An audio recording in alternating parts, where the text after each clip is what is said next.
Hey everyone, welcome to the late night live stream tonight. So we're in the shop, we are catching up on Lone Star, and I got an exciting episode here tonight. We're gonna be talking about this really cool dinette setup that I created for this van. And it's kind of complex, but it really solves the problem that I was looking to solve, which is how do I have an extendable dinette set that turns into a bed system without sacrificing having to have something drag across the floor and allow access inside of the dinette right here to have for storage as well as keeping the front face nice and clean. So I'm going to go through, so what we're going to be doing in tonight's video is the right side, the drawer system is all put together and finished. So tonight I'm going to show you how all of the hinges go on this system, where this piece of L-track is going to go, how everything folds up together. It's pretty complex, but in the end it's very simple to use.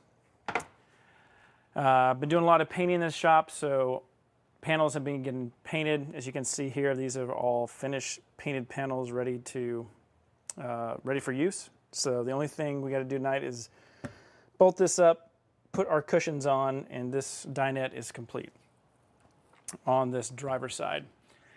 All right, let's talk really quick about what is a dinette system in a van build.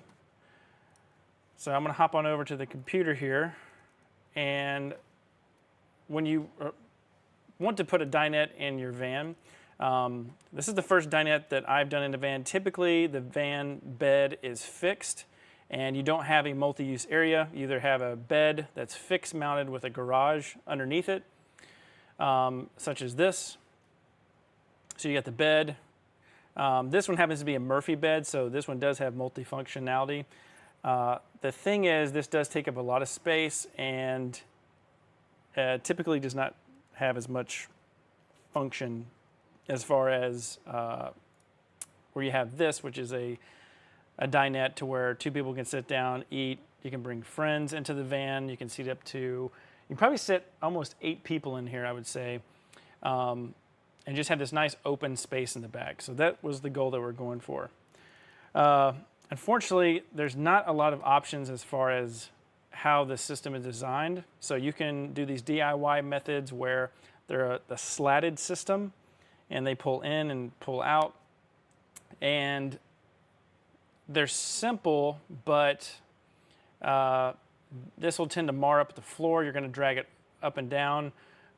It doesn't have top access into the trunk area of it, I guess you would say, so underneath the dinette itself, so it's hard to store things. If you do store things, you need to have drawers.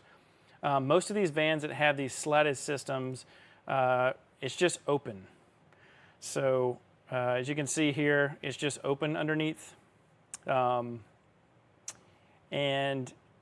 it just, in my opinion, was not a professional solution. So what I'm going for is a long-term solution for the customers that I build vans. I don't want them returning back to the shop unless they're passing through on a vacation to check out the van. So I wanted something robust, something that is very strong, lasts the test of time, and functional. It does take a little bit longer to meet all those requirements, but I designed something that I think is just awesome. After looking at all this stuff online and really trying to figure out what to do, the closest thing I came to, I think it was a YouTube video. Let's see if the video thing pulls up here.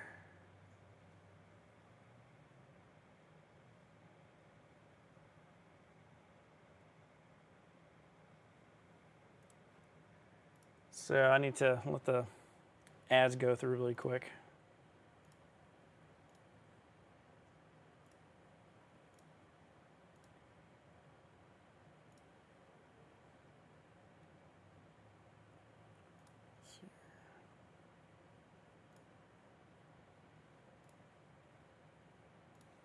So This is a good setup. I'm not hating on this video whatsoever. I'm just using this for an example. So this one is a slatted system. Looks like he's making access for underneath the bed area. But you can see you have these slats. So it's kind of complex. I mean, mine's way more complicated than this. But you have these slats, and then this opens, but you see there's this leg that is always involved. So this leg has to always be connected to the slats in order for it to support the weight when the bed comes out. So you'll see here in a second how this one operates. Now, by the way, if you guys are doing DIY, I still think this is a great way to do it.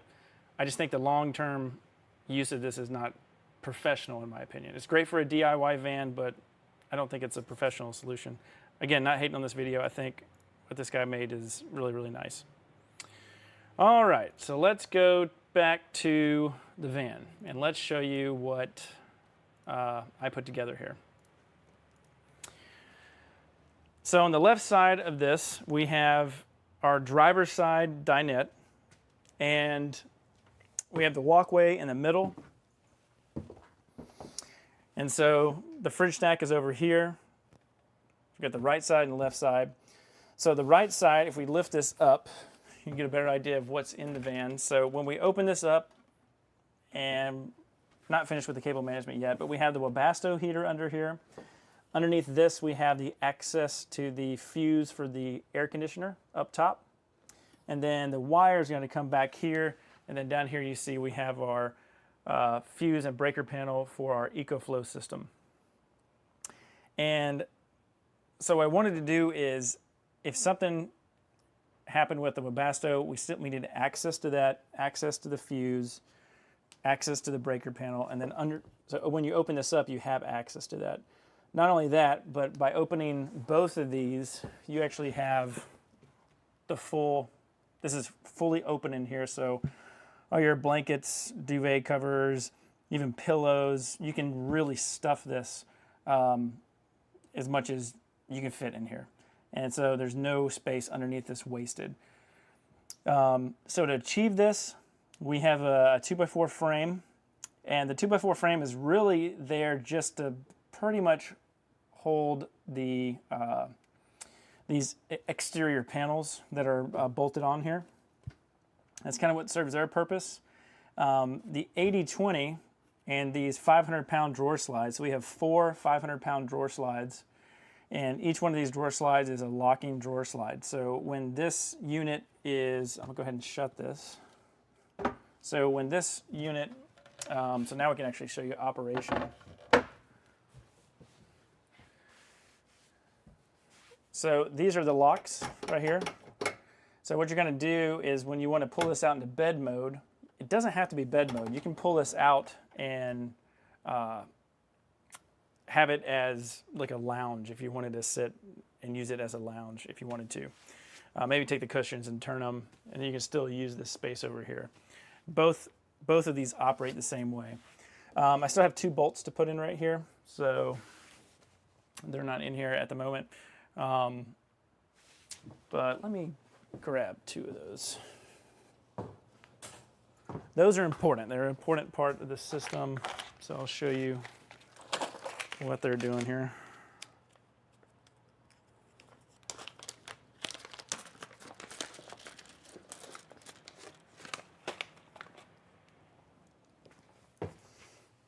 Okay, again, these 2 are locked in. These are just for looks because I'm still finalizing this install tonight.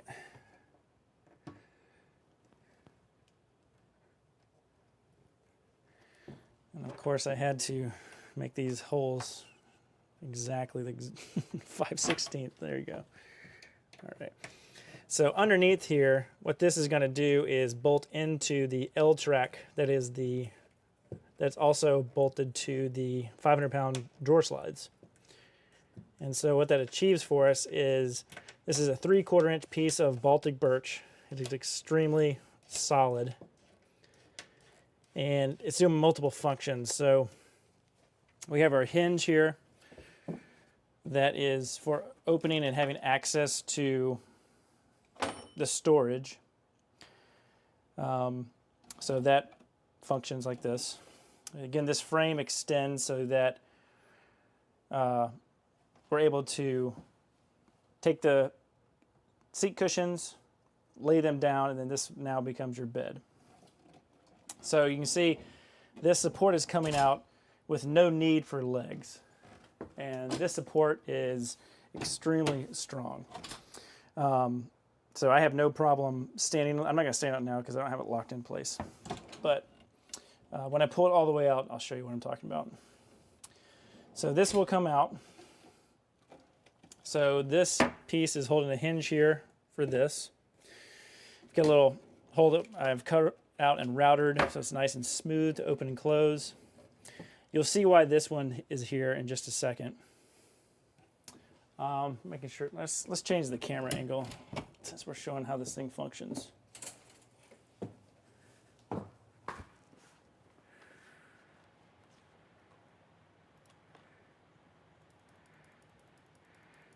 And this is by far one of the most, I guess, proud things I've made in the shop because it solves the problem perfectly. It is the perfect solution. It just took a little bit more time. But that is how you get things to be the way you would like them to be. All right, so here we go. Here is how this thing functions. So you're going to come to make the bed. Again, you can access this. You're going to take your lock and drawer slides, unlock them, and so this starts to come out. So there's a bunch of math that goes involved in this to lay this out so that everything works. You'll see why I have this hole here in just a second. So when you pull this out, it's going to come down on this side over here. So what I want you to see, I know I'm holding you guys up. I will show you how it works in just a second. It's important to do this step by step, so if you guys wanted to recreate this, you can kind of watch the video.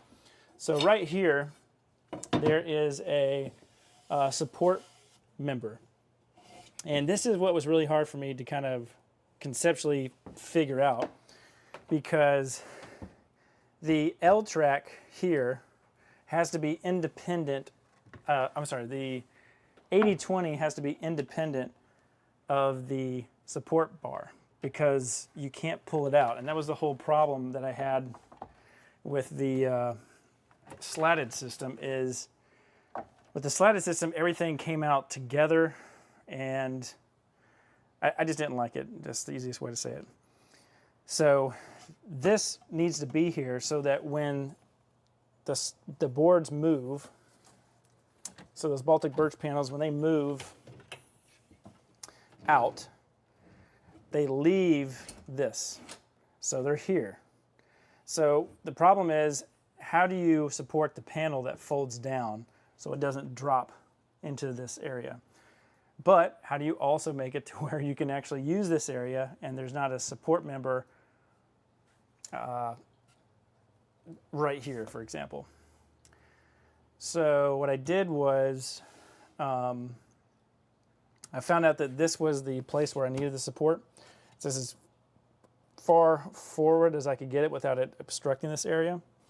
But at the same time, this is what carries the body weight load from whoever's on this side. And so it needs to be just as strong as the 80/20 pieces. So you can see here how it just passes through the side, and these are both the exact same height. And so that's how it allows it to close, and there's not a bar back here that's stopping. So hopefully that concept kind of makes sense. So if we come over here and we unlock the unit and start to open it down, or open it out, this L track, I'll explain why this is here in just a second when I get the seat cushions. But this piece of L track is bolted into the 80/20. The 80/20 is bolted into the two 500-pound drawer slides, and that is actually bolted into the frame or chassis of the van. So as you're pulling this out, you got one hole here and one hole here. You want to hold this so it doesn't slam down. But this is where it gets kind of nerdy engineering wise, is when this comes down, this locks into place. So now the drawer is completely flat and it's locked into place. And so you can see this whole thing super stable, extremely strong. Again, it's 2 500-pound drawer slides and it's locked into place. So if you just wanted to leave the bed here, drive off and have it as a bed, you could do that. You don't need to worry about this being locked or not. It's locked when it comes out.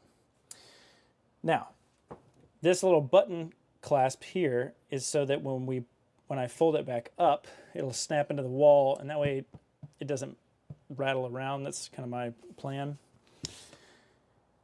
I'm keeping this area over here open. You won't see this when the cushion comes down, but this is to allow ventilation for the batteries as well as the heater ducting work comes through here.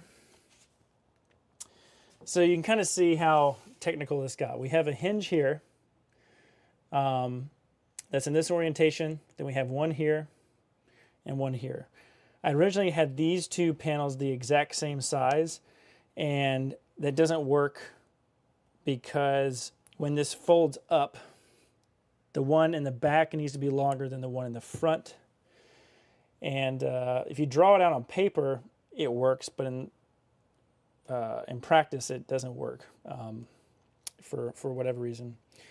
So this is locked into place. So now what we need to do to release this is you have these two blue things that you press down to unlock. You're going to do the same thing. There's plenty of room over here. You've got about 2.5 inches to work with. So what you're going to do is you're going to unlock this, and then you're going to lift this up. So lift this up and unlock. So if it locks into place, so that's locked. So just unlock, and then you can start to push it up. And then when you get here, you'll need to push this in a little bit further. And then it's not going to close all the way. You need to push down on these down, in, and up. And so now this is locked. So this is what was kind of flapping around. All you have to do is just push it. And so now it's in that button. And so this whole thing, there's no rattling. This is super tight. And so you can still open, close, and access that. So really cool. I think this is definitely one of the coolest things that I think I've ever designed in a van. It might be a one-off. It took much longer than I anticipated, but it's perfect. If you forget and open this without popping it off first, there's some forgiveness. So worst case scenario, we can just put another one in. But yeah, you want to pull this up and lock it into place. And then just get your button snapper like that. And so that is the pull-out system. And so we got 2 of those. And then those 2 are there. And then we'll have our cushions. And so the nice thing is those cushions are going to support any opening. So there's not really any gap over here except for this small one right here, which is about 2 inches, 2.5 inch, 2.25 inches coming through here, as well as over here on this side. All right, so next we've got this side. So this is what we're going to work on tonight. We're going to go through and put this together, and then we'll actually put the cushions in, and we will check that off of our list. But yeah, thanks, Jen. This is something that is, very proud of this. It's one of those things where it's in your mind, but when it's actually made, it's so cool. It is really cool. While you're watching, let's talk about some details built in here. 80/20, every now and then you may need to, maybe once a year, check for adjustment. So these two bolts here, where these 80/20 rails are, those may need to be just tightened a little bit. I do have Loctite on these, so they should be fine forever, but you never know. Thomas's van has been kicking butt for 3 years, 4 years, so we have no issues with that. This center section, this is a kind of like an interference fit. So this right here is actually not connected to this. And the reason why is this is going to allow you to have access to the hardware underneath here. So if anything ever needed to be changed or adjusted, it can be accessed. So this just kind of comes in, press it towards the back, and it should stay there. It's nice and flush here. You can't even tell it's there really. Yeah, so I did this one at a time because as much as this is in my head and I designed it, it is complicated enough to where each orientation of the board and the hinges is I have to reference my own work so I can make sure I know how it goes. While I'm thinking about it, this if you're looking at this panel and you're like, wow, that looks really nice to finish, we're using 3/4 inch Baltic birch. Extremely tough, strong, durable. Not only that, it's such a hard finish. And with a really hard finish, if you do nice like 400 grit sandpaper, we've got 4 coats of Scuff X. It's a Benjamin Moore paint.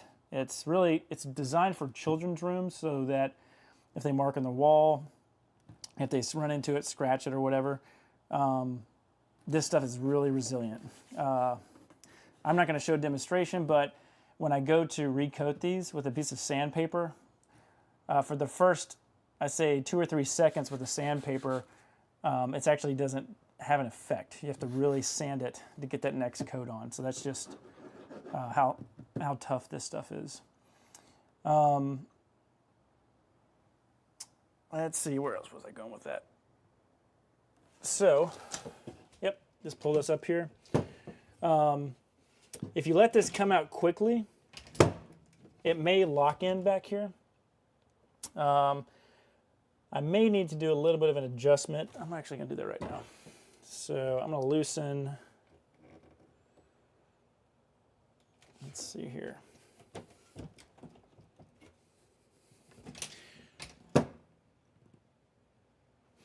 So to be honest, that might be a happy accident. So typically what was happening is when it went out into position, it would lock.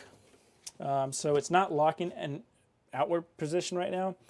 And I think that's a good thing because now we can just lift up from here and open it. Because when it comes down, these go together, it's almost impossible. It's impossible to close it. So, and everything, the tolerances are so tight that this thing doesn't move at all. So actually, that works pretty good. Now, when you get to here and you hear this stop, you do need to come down and just depress this. So you can kind of hear it right there. And then when you come in, just push down. So when you come in, if it's flush, that means it's not locked in. So we need to push down and then pull up. It needs to have that recess. And then put your little button in, secure. Okay.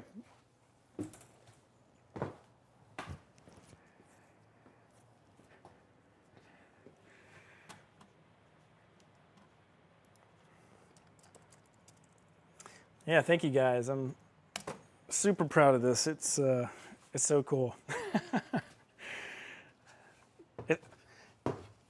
It's funny. I was telling Mark, he's my assistant, helping me in the shop. So I do have somebody that I hired to help me because this summer is super busy. So the first of this month, this van. So this is not your van, Jim. This is Scott's van. So Mark is working on this one. He's putting sound deadening and insulation in it while I'm finishing up your van. But if you see this van in the shop in the next couple weeks, it's going to be here, and it's just a really simple upfit. We are doing floor, walls, AC, and an EcoFlow system with a bolt-in bed and kitchen galley. So the kitchen galley is from a company called Titan Vans. They have a new company called Timber Van Kits. And so Timber Van Kits, they have these DIY little kitchen galleys that you can have. They, for the price, I think they're a great value. They have water tanks, little sink, one faucet, just cold water. The right side, if you do have a fridge, you can take the shelves out. It does support a Isotherm Cruise 130 fridge, so it'll just pop in there. So it's cool. It comes flat packed in a box, sets up in the afternoon, and you can just pop it right in the van. So so this one is just plug and play, super modular, and that's what we're working on here. So back to Lone Star. So let's start putting this thing together. And let me move my... also, Jim, if you're still watching, we are going to be able to do those cameras. So I'm going to set that up too. The good news is I pre-wired it just in case we wanted to do that. So there's an HDMI cable already ready to go into a box for those cameras. We just, I will have to take 2 panels off from the ceiling. So that's not too challenging. Those things will unbolt. And then we can basically put that camera right beside the other camera.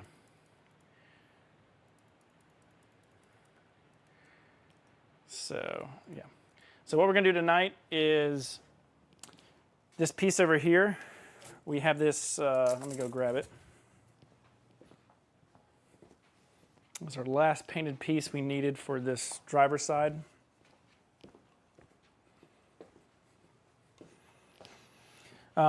If you guys want, let me bring the paint bucket over here so I can show you. For paint, this, so you see this piece just goes over here. So this paint, it will give you sticker shock. I think it's 70 something, $76 a gallon or something like that. Maybe like 80 or something like that with tax.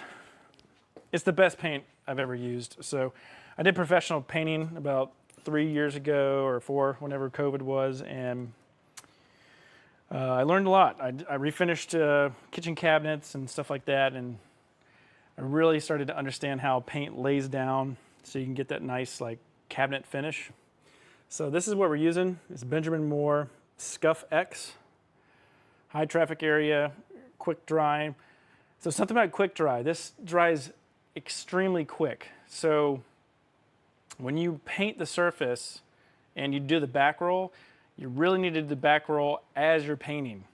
By the time you get to the end of the cabinet and you go back, it's already starting to set. So you have to kind of like, it's a little bit of a trick to do that. So this is what it is. If you guys are looking, this is the paint. And then what I did was I took a piece of powder coat from the kitchen galley that I cut off, and I took it to Benjamin Moore, and I have their camera system match the color. So the paint color that I have is the matched color from the kitchen galley. So the kitchen galley powder coat is what I match the paint with. And it's late, so I may be repeating myself on this stream, but this is my checklist for tonight. Got to get this done. So with that being said, let's go ahead and put a couple screws over here just to get this panel in here. Now the screws that I'm using, this is just so if Jim wants to reference this video, these are the screws that I'm using. So they're lattice screws. They're actually painted white on the top, and they use the Craig screw bit. So this bit right here that has the square head on it. So that's what we want to use. We're using 1.5 inches. And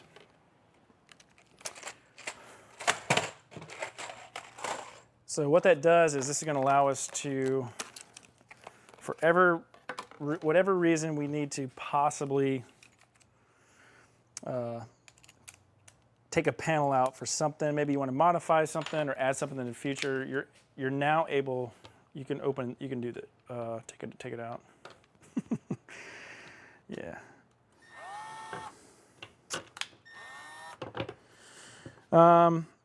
So let's actually talk about what I'm installing right now. There is a lot of techniques that I've learned. You may say, well, Nick, you're just installing a piece of wood paneling. Well,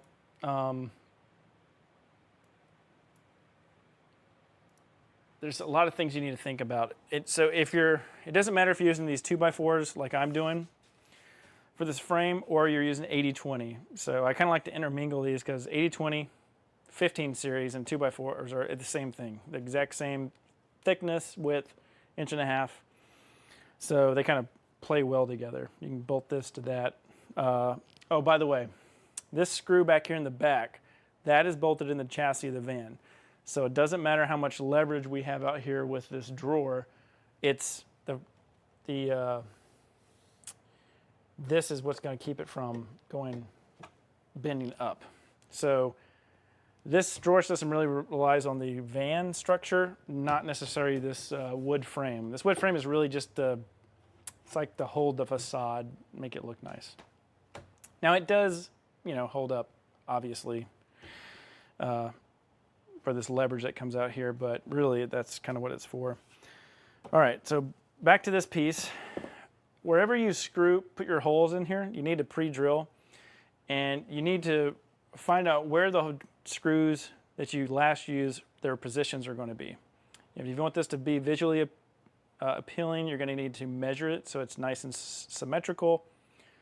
But now remember, if you have screws here, you cannot take your next screw and put it in the same path as your other screw, because when you drill this in, it's going to hit this screw and the head's going to break off of it. So you need to offset it 1/8 of an inch, 1/4 of an inch before you drill in here. So that's the correct way to do it. Also, when you're putting these panels on, you want to put your face panel on. Typically this panel is going to be slightly out of alignment. So you want to have this piece, it doesn't necessarily have to be finished yet, but you want to put this piece on the van, and then get this square. And then if you need to move, adjust, or shim this back panel, then you could do it then. What I did, because I needed about 1/8 of an inch, is I just ripped off an additional 1/8 of an inch here. And that got me square on this side here and then over here. So now what I'm going to do is lay this up and make sure everything is the way I like it. Okay, so that's exactly where I want it. And then I'm just going to tighten this screw up. Now once this screw goes in,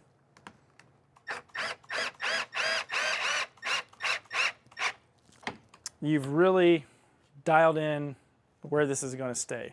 If you were wrong, and you try to move it and offset it again, it's just going to find its back way to the wrong spot. So that first screw that goes in there really needs to be perfect, in my opinion. All right, so now we have this next one. Again, feels good. And don't let the drill come out, because you'll stab your piece of wood, and you'll have to fix it. Then I'll come back through on like final inspection, like a Q-tip, and any type of scratch that I have on these things will be taken care of. Alexa, stop alarm. So that alarm was the cure time for this, so we're right on time. Each coat needs to be within an hour of each other.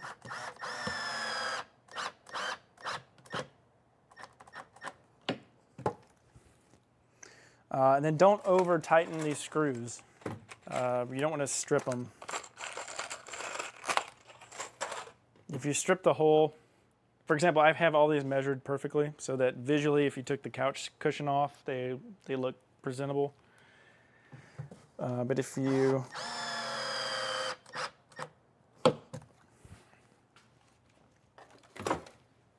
strip one, then you're probably gonna have to move the hole and spackle, and you don't want to do that.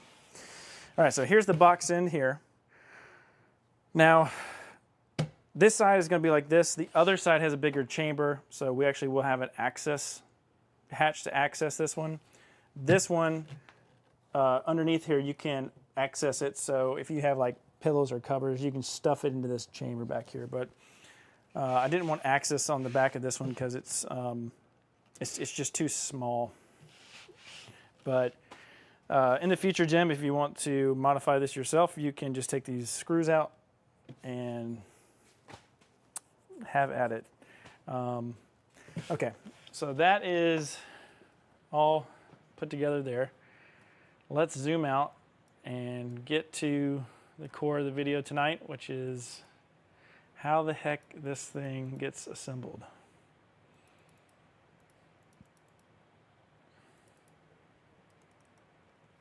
Okay, so let's take this tape off. I'm going to keep that. So let's talk about the piece of L-track. Why did I have a piece of L-track on that other side? So this is actually an attachment point for some seat belts, and they are quick connect belts. And so when the seat is in here, you'll be able to click it into this L-track here. Now, on the opposite side, we're going to have the L-track on the wall here. So that's why this is still loose, is because I haven't actually done a final drill of these sheet metal screws in here, or self-tappers, because this was where the rail of L-track was going to go. Now it's here because obviously you can't access it because of this panel. So that's why that's down here. So it's at the strongest point. Again, these drawer slides are locked in, 80-20, L-track, bolted into, and then this is bolted into the back of the van. So extremely strong. Okay, our first piece is this one. And this piece right here, let's see here. Got some screw holes. So we're going to open up the other side, because again, even though I designed it, it's complex. And it's okay if this thing slams down. This is 3/4 birch, Baltic birch. It is extremely tough. So this is pretty bulletproof back here. So if there's kids back here, you don't have to worry about it. All right. So I've already assembled this. Now I just got to kind of go back and check out where my pre-drilled holes were. Okay, so this first piece is going to go in just like this. And this is going to make up our back panel that folds up. Let me move the camera up just a little bit.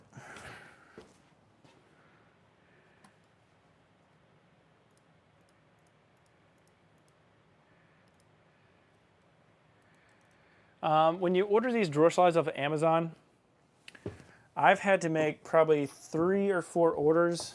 I've used slides on other vans, had some extra in the shop. You kind of have to find the right vendor. The name is going to look like the alphabet. It's just going to look crazy, like, I don't know. It's the crazy names that are on Amazon. Anyway, you got to find one that works lengthwise. You got to find one that has these nice locking tabs that are coated in rubber.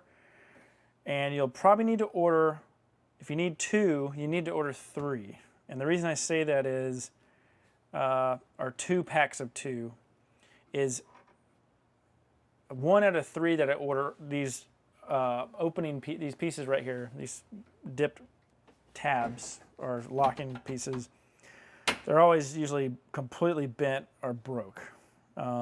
Because the way they ship them, they just, I don't know, they just toss them all over the place. So I think I ordered 3 of these. I think 1 of these was damaged. So just heads up. Okay, we have our hardware. We've got our drill.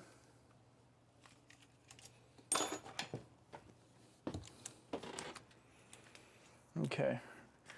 So the next thing I did was got all these stainless steel. Now you want stainless steel hardware in the back of a van. You're going to have moisture coming in, and that moisture, you don't want to have any cheap piece of hardware. I do have this one. This is like a nickel coated one, but I need this one for the hinge. And then I wanted these, this one's just a little bit of a lighter duty, and then I needed these really heavy duty ones for the wall and the other places in the van. So, actually no, these are all the same. Now, how do you get these custom lengths? So I actually customize these. So what I did is you can take a pair of metal shears and you can actually cut the hinge. So you just cut it right where the slits are, and then the steel rod in the middle, you can either cut it in place if it's pretty snug, or you can slide it out and then cut the pin off and then slide it back in. So I had to do both methods on this. And each one of these is not the exact same. One side I think is, I forgot what the length of these are. One of these is a quarter of an inch longer than the other side. So this one, okay, so this is the one. So one is exact, and then so this side is just a quarter inch longer. So we don't worry about that. We just take it, get it to its closest point, and then we're just going to find where we want to put our screws and then put them in there. The nice thing is because I mocked this up before I painted it, I can find where the screws need to go, and then I can just put them in there.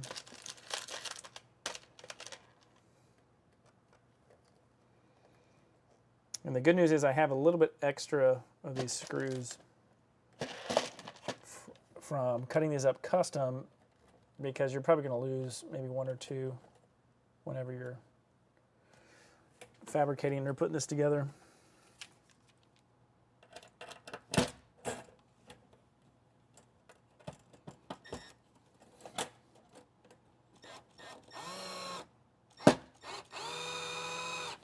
Then I want to put this clutch on 6.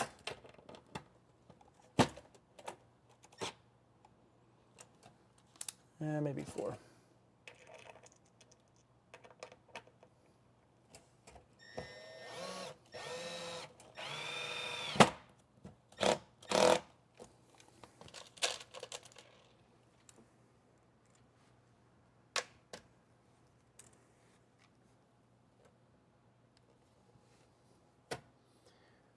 And just do a visual on how this is working. I'm going to go ahead and, so I'm going to snug this one up to the wall, just like that. Then right here, I've already got a hole from where I did my dry fit.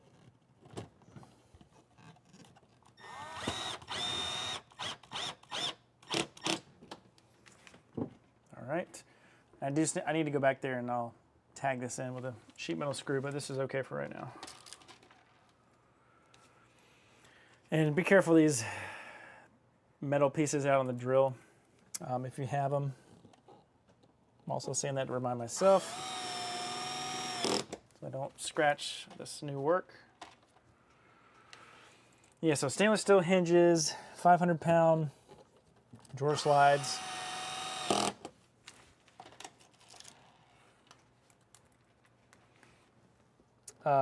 Another pro tip is, I just installed this after it dried for an hour. I was very careful with it. These pieces you need to let sit overnight minimum before you start messing with them, so they're not gummy. But I found that these panels are not, that paint is just really good. And hopefully you have like an air-conditioned shop. If you have higher humidity is going to affect the way the paint cures. So you really need to have a good environment. So if you can paint inside, the garage is actually not ideal.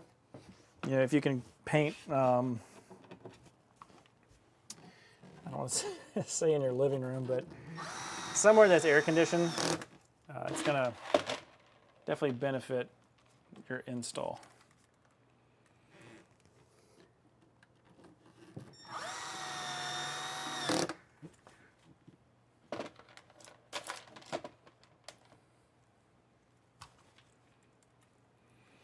So one challenge about this, about vans in general, is let's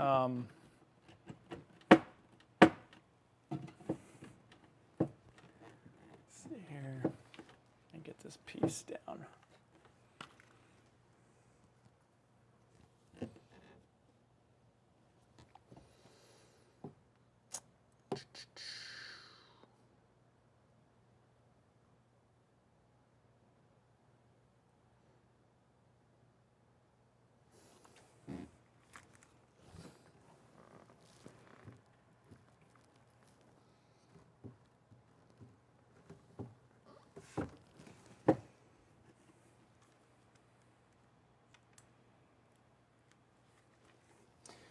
Sorry, I'm checking the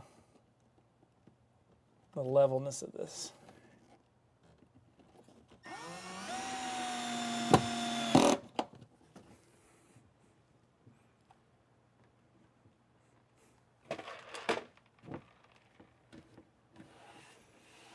So this side, again, I know I'm kind of OCD, but we have flush over here.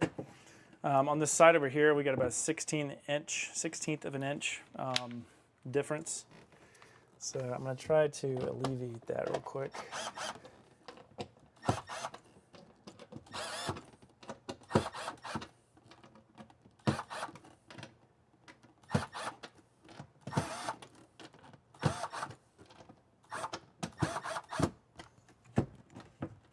Okay.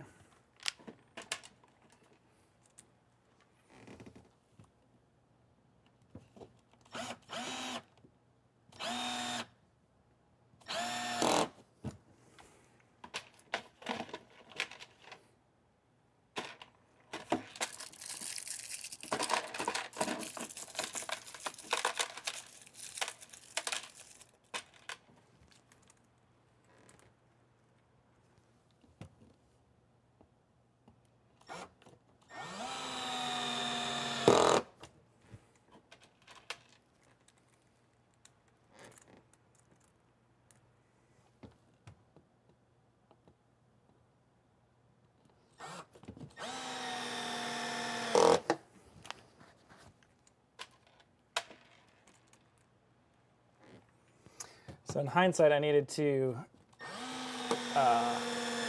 shim this back side.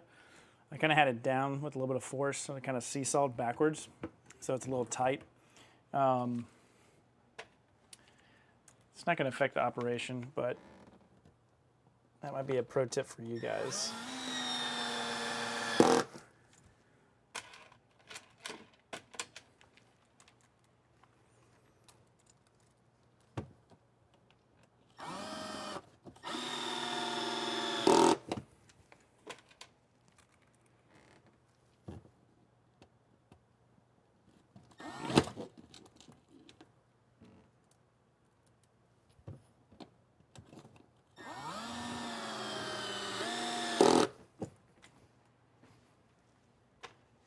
Feel free to ask any questions while I'm working.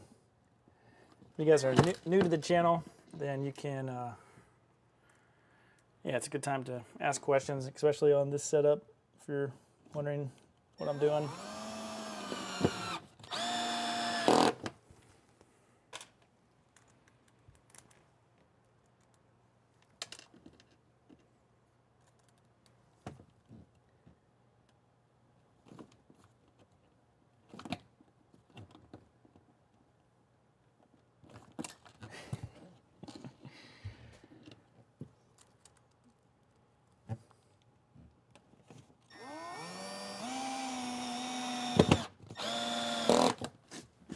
The reason it's so hard to drill these in is Baltic birch, if you've never worked with it, is really hard.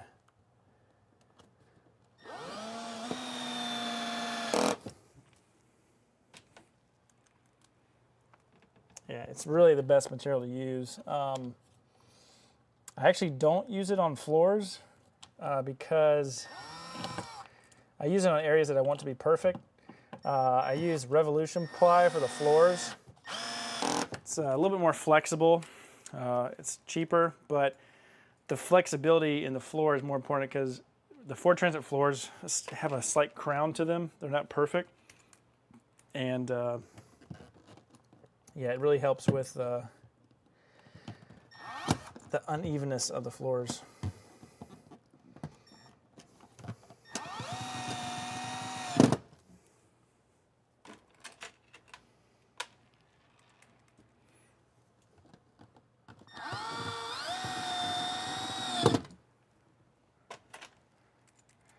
Three more.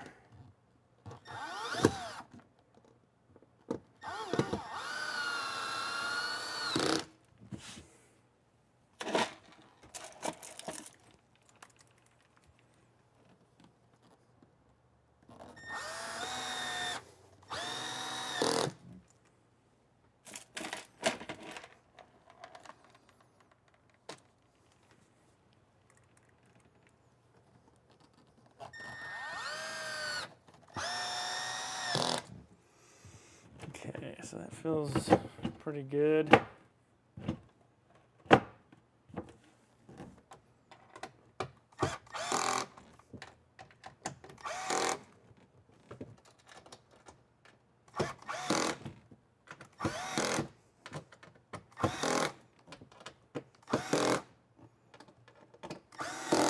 And once again, that's the torque setting on my drill. Okay.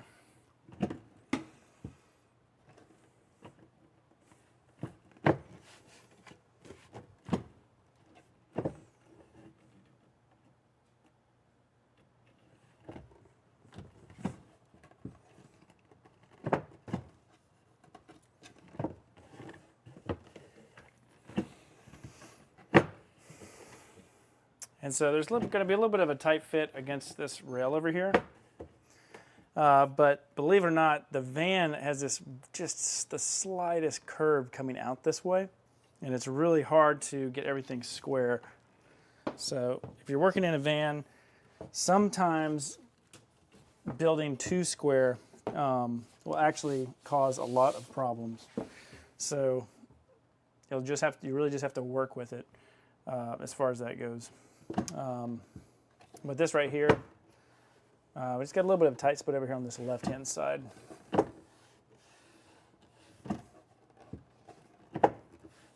So we might Might sand that down after we kind of massage this thing in.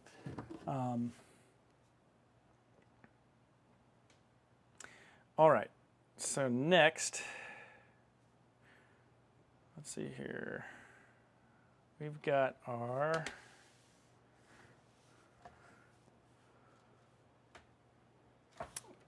panel with our access hole cut into it. So we've got 2 of these. This is the shorter one, so the shorter one is going to go here. And orientation-wise, we should be just like that. Okay, so that one's going to go just like that. And you guys can see me just being OCD. We're going to flush here, and then we got like a 1/16 of an inch right here. All right. So what we need to do, this one, the hinge is going to be mounted upside down. So we need to get our hinge here. And I'm going to check, let's see that question in the comment. Yep, so this converts the bed. I'm going to show you guys what it looks like when the bed converts. So this one right here, we need to go ahead and we'll get this, we're going to get this side started, and then we'll get this panel and put it back in there.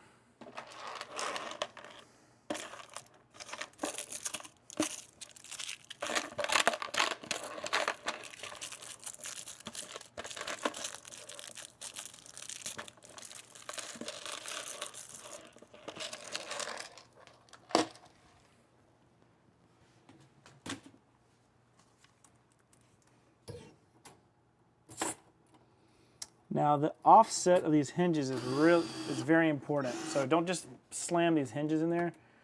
This hinge for this particular one needs to be flush with the top, not the bottom, but the top.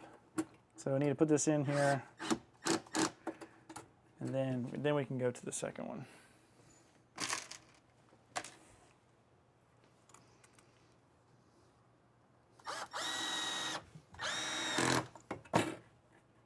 And so that one's popped this up a little bit, and I don't want that, so I'm going to back it off just for a second.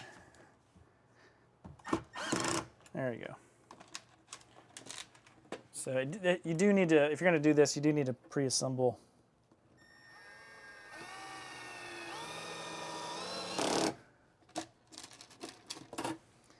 And for video's sake, I'm just going to put enough in here to get this functioning nicely, and then I'll finish it. Or I might change my mind, I don't know. All right, so for this one, you can lift up, and then this piece can come here. And then I just find the holes that I already pre-drilled, because they're still there. But you need to do this step by step because it's just custom. Like, it's really hard to get everything perfect. So if you're going to build your van, there's going to be a lot of putting stuff together and taking it apart.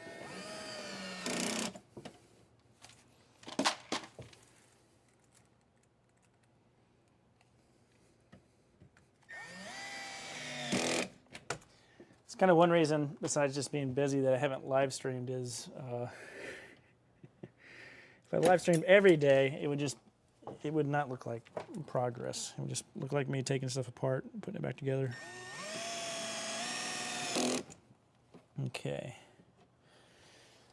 So we're going to put one more screw in there, and then we're going to test this before we get too many in here. You can make micro adjustments depending on how you assemble this. So, for example, if we have this come down. All right, so that looks really good.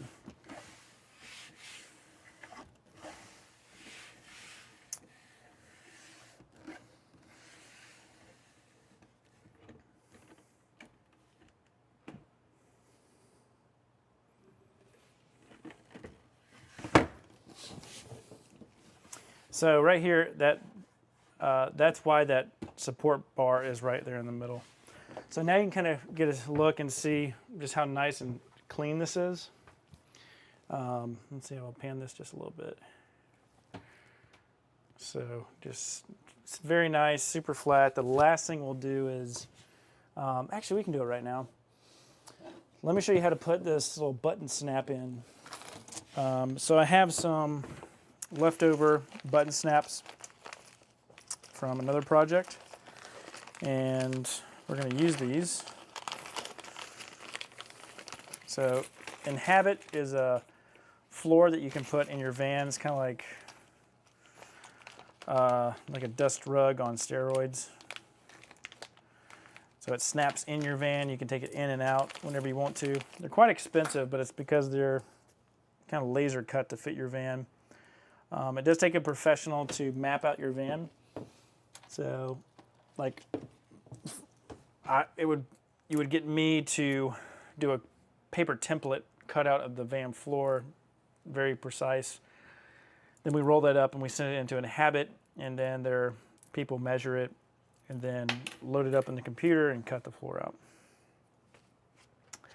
All right, so the way we do this is I get the two pieces. The one black one goes to the wall, and this one right here, you guys can see, this button has a built-in screw. And this snap, what I've done is I've just retrofitted it, which I took the button that usually has a rivet, and instead of the rivet, I just put a screw through. So what we need next is we need some masking tape. The masking tape is going to be our impression that this makes on the wall. We also need a tape measure so we can make sure that it looks just like the other side. And a marker or a pen, something like that. Okay. So what I did on this side, so if you guys are just wondering, curious, the width of these pullouts, this is 28 inches, and this one should be 28 and a quarter. So this is 28 and a quarter, so we're going to do 14 and an eighth for our center line. And I just don't want to mess my paint up here, so it's about the ballpark area. So 28 and a quarter, we're going to go 28 and a quarter, 14 and an eighth, right there. Okay, then now we need to come over here, and whenever I design thing, I try to go to the closest inch. And so when I was an engineer and out of college, I worked for a textile company.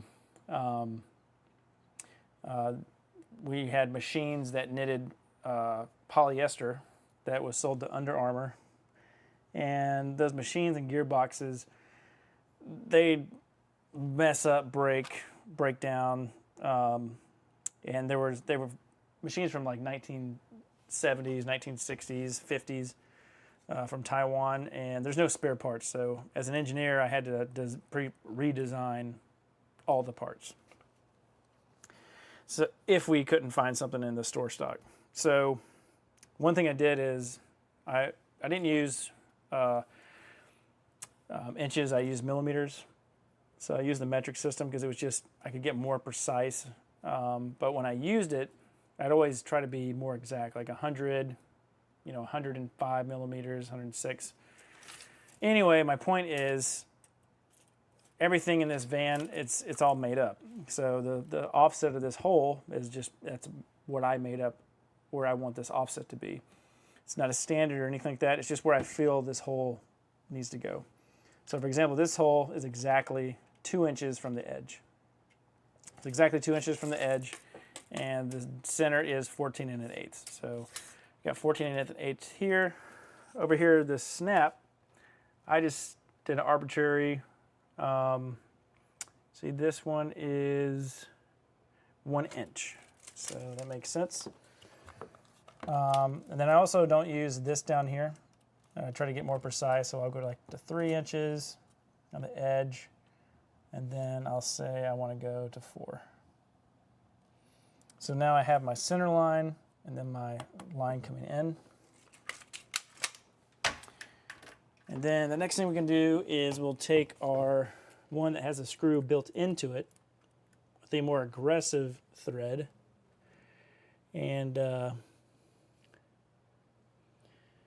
so I probably should have inverted these two.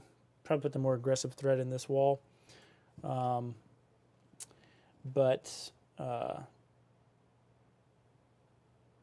this is what we're doing. So I'm just going to start it, and then I'm going to take the tape and just rip it off. So now all I got to do is be very careful and get this in here.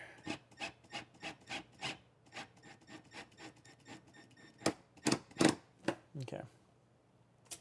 So next what I want to do is we can use the same piece of tape.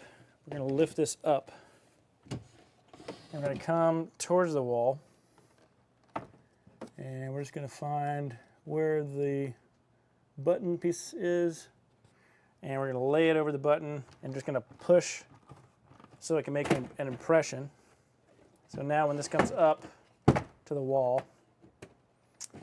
we know exactly where it's going to hit, which is right there. And now we can take our other piece, go right in the center, rip our tape off,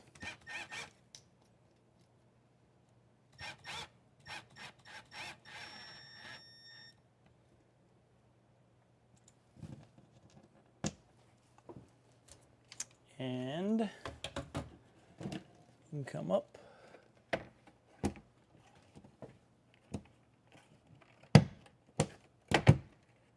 There you go. So now our snap holds this back. And it's really just for rattling purposes.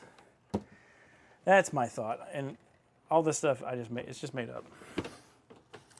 So anything you see here is just something, this is all stuff that I came up with. I got some inspiration, but I didn't like it. so I made my own system. All right, so next we need to pay attention to our hinges, and we're going to, instead of do upside down, we're going to do right side up for this one. So this one, let's see here. So we got that. Make sure this is the right, yep. This is good. So this one needs to go, I guess you could kind of say backwards. Now this one is a different finish of hinge. So I'm just making sure I'm using the right screws.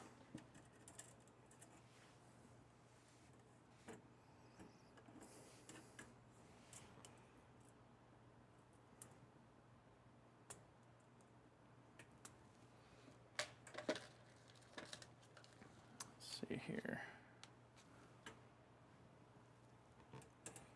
So these guys had a fatter screw, oddly enough.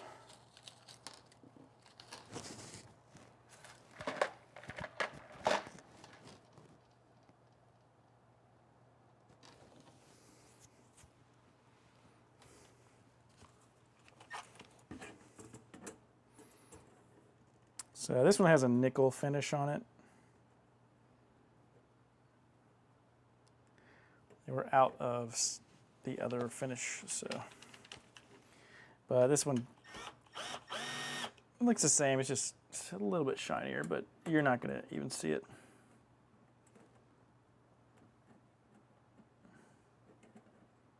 Okay. All right, there's my other hole. Uh-oh. Gotta change my torque.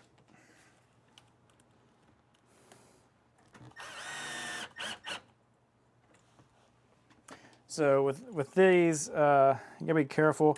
The holes you pre-drill, they're gonna strip easily. So what you want to do is the holes that you use to test it, That's why I only use 2 screws to get alignment, because I don't want to put this whole thing in, wear the hole out, and then now the hole's kind of compromised, it's weak. So your final install, you want 98% of the screws to be the first time that they go in.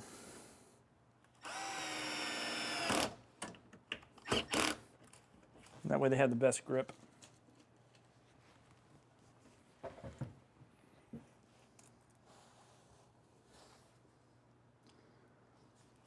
Okay.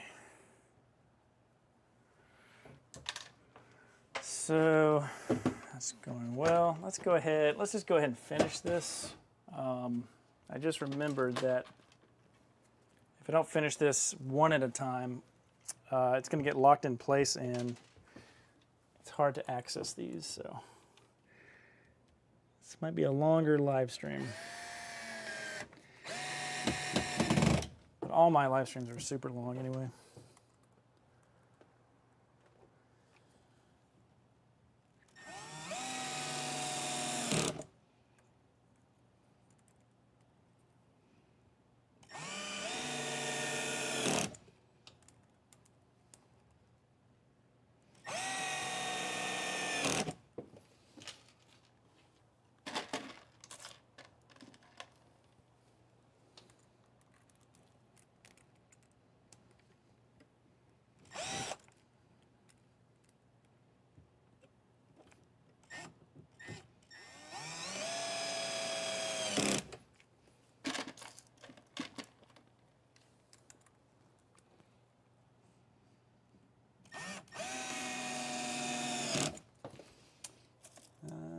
Where's the other screw? Okay, I'm gonna go to my backup screws.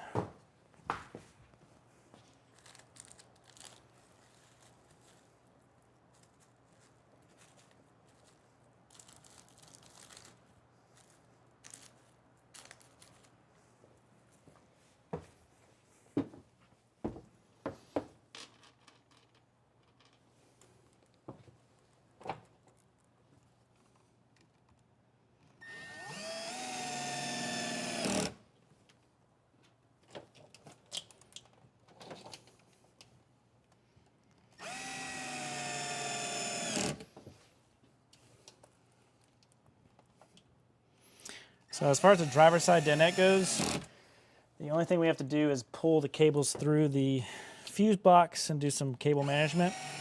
But this area is checked off the list as soon as we do that.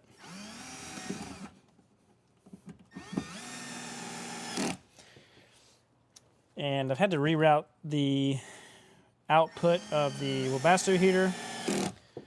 So I wanted it to come out from underneath this, but I'm really trying to make sure that we maximize all the space in this van. So space that you can access, I want it to be used for storage, and then space you can access, that way we can route additional wires and stuff like that.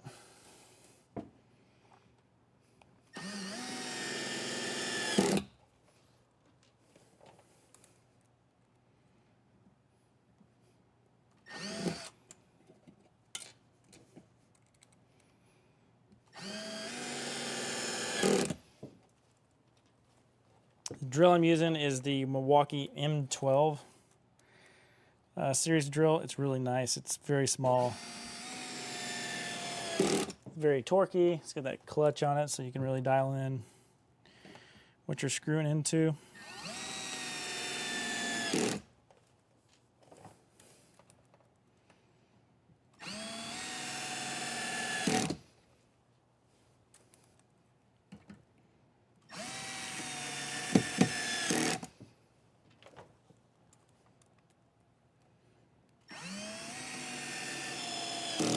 Okay. Next. All right, so that's good. So now we need to invert our I need a whole lot more screws. Hold on.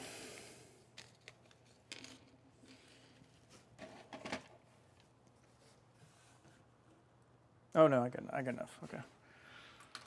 So for this one, now we're putting in our second section. So it needs to be bolted in upside down. So this is our part where our 80/20 is going to attach. And so we've already pre-drilled this. Our L-track goes up here, but we can't put the L-track on when we're bolting this in because it'll bind, pinch, and tear up our paint and all that bad stuff. So we're gonna put this in upside down. And screw it in.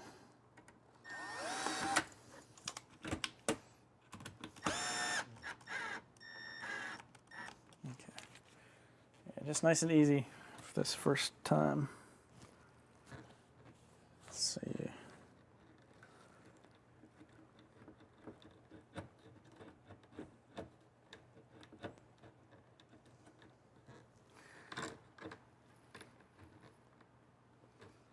Okay, looks like it's flush. I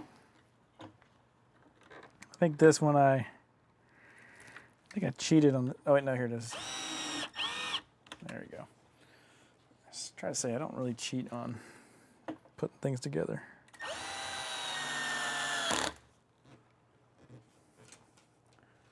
So this will be the cool part because when we get these screws in, we flip it upside down, we're going to be able to put the L-track in, and this will be the first time we can actually mount it to the 80/20 frame. And this now becomes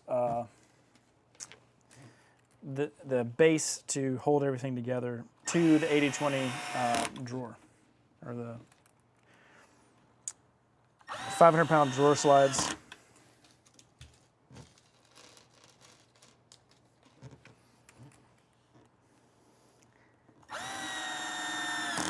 And if somebody says that they have 500-pound drawer slides, you really want to make sure that how are they mounted? Are they actually bolted into the chassis of the van? Or are they just in some, screwed in the wood floor or cabinet? Because you're not going to get the benefit of that weight capacity if it's not bolted into something really sturdy.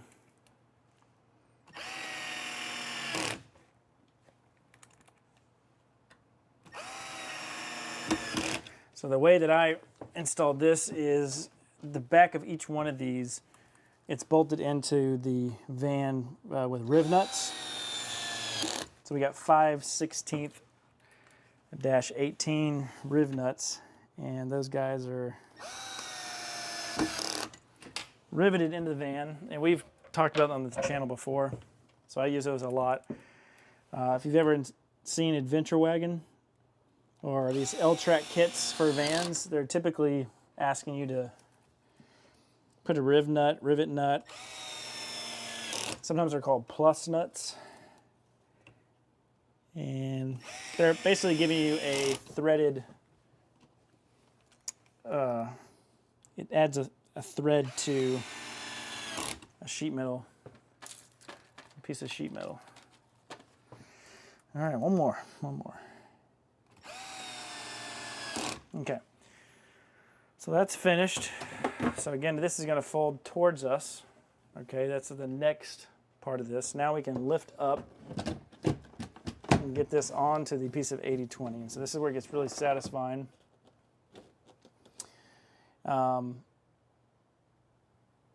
So what I have to remind myself over here on this right side is because of that 1/16 inch offset, it's going to catch here when the drawer shuts. So I've already fixed that. So what I'm doing is I've got 2 washers that I'm going to put underneath here before we bolt in the 80/20. So I just need to find the washers.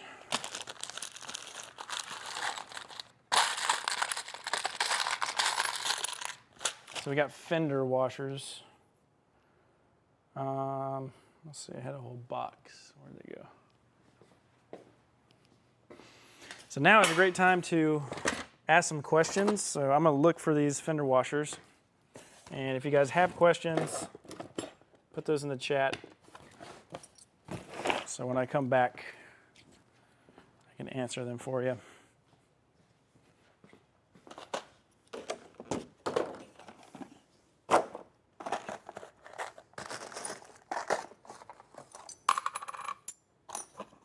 These are stainless steel fender washers. We don't want to use anything stainless steel.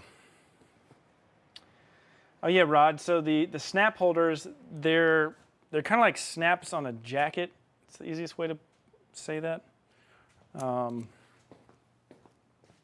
they're kind of like jacket snaps. Okay, we're using 1.25" bolts to go through here. Not just for our 80/20, but for...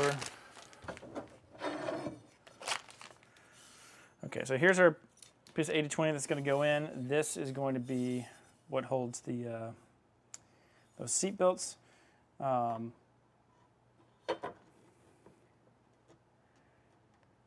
And you know, we're doing it as safe as possible. This is not a tested system or certified system. This is a van conversion, so we are I'm making it as safe as possible.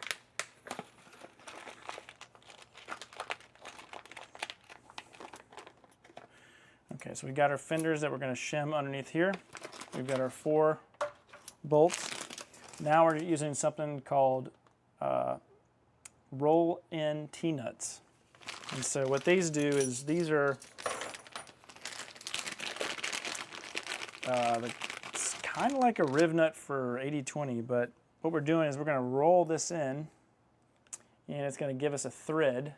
So if you guys can see here, this slides into the 80/20, and there's a little dimpled ball in the bottom, and that provides friction.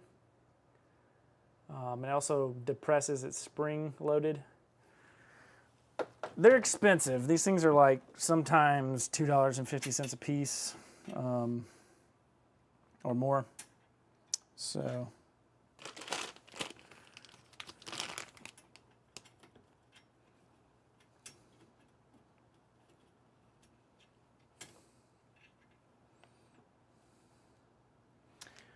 we also need to get our Loctite.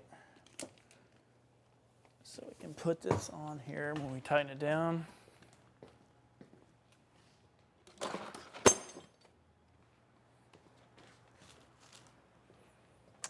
So I moved it for somewhere.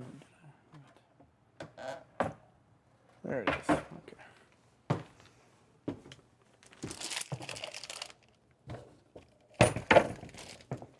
All right, so we got our 80/20, got our Loctite bolts. So we need 4 rolling T-nuts. We also need to put these T-nuts on the other side because I didn't put them over there yet. So the best way to do this is you want to get these guys as close to where you need them in the first place. So we're just going to visually look, and I'm going to try to send these guys up through here, right there. Okay, that one's good. This other side.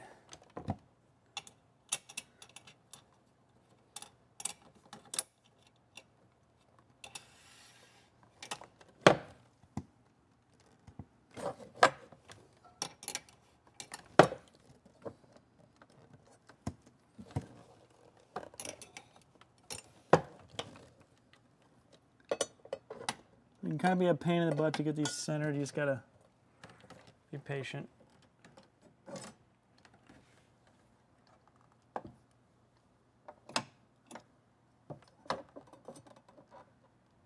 Okay. All right, so if this doesn't move, I think I can do it.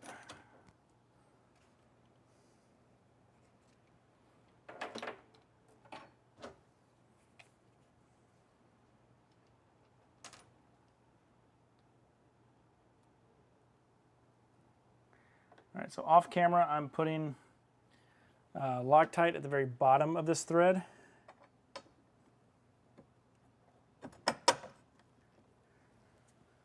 Try to get this one in.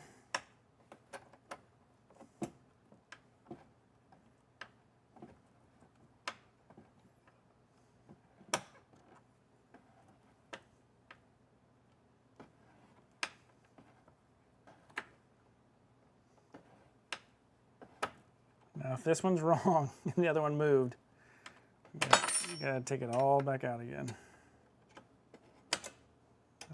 I think this one went in. Okay. All right, let's see if I can get this other one in before it moves.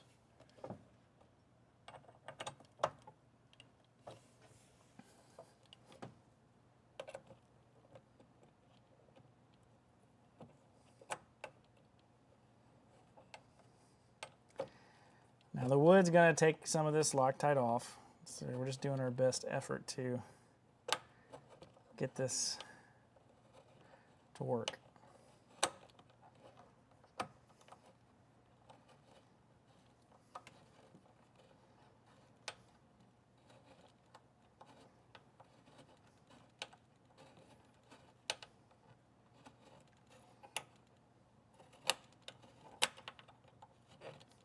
I also had to heavily modify this L-track piece too, because you can't bet on where the pre-drilled holes are going to be from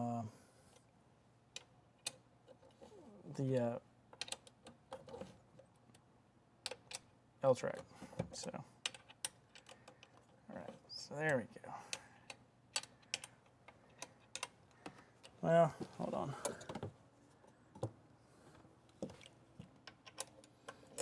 So, if you guys, I don't think anybody yelled at me in the comments, but I'm going to take this all back apart because maybe I can, nah. I didn't put the washers on the other side.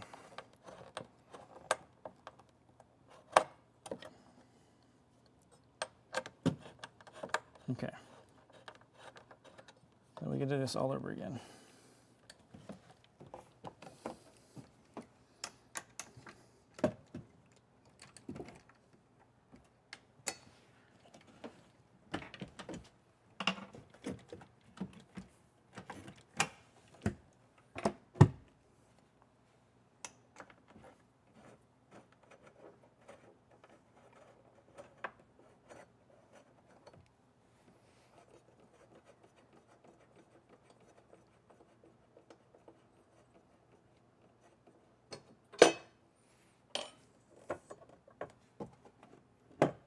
Okay.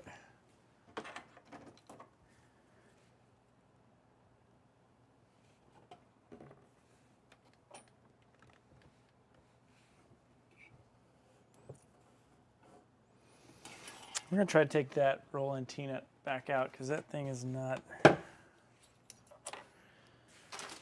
Some of these, the springs don't work, and so if the spring doesn't retract, it won't catch and make that friction area, and makes it super hard to get it to stay in one spot. All right, so that one, this one's working. Now he's got to line it back up.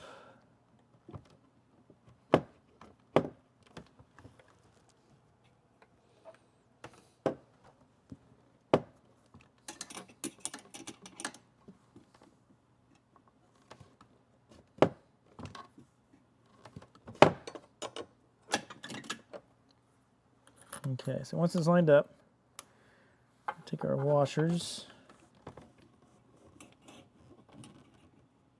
get them as close as possible. All right. We should be able to just slip in the other ones. So I'm going to add some more Loctite on here, so we're just doing it at the bottom of the threads.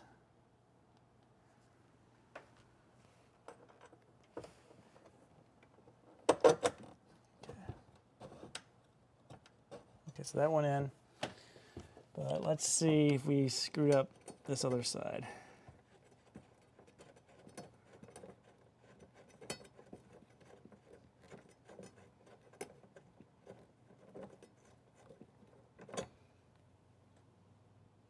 All right, looks like our, okay, now our T-nut on this side is good. Just put a little Loctite on here since we got the bolt. That's a little too much. Don't worry if you get this on the floor, it's okay.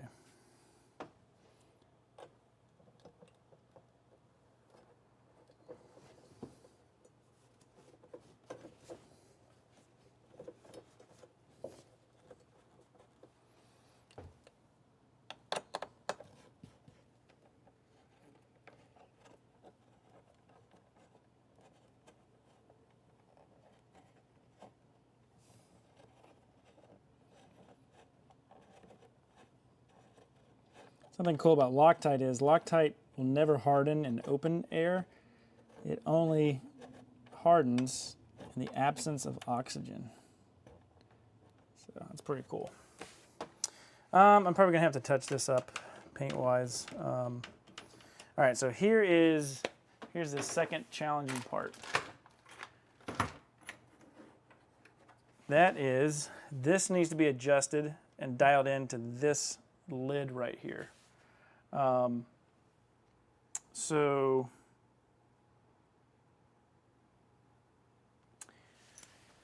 let's get this lid in.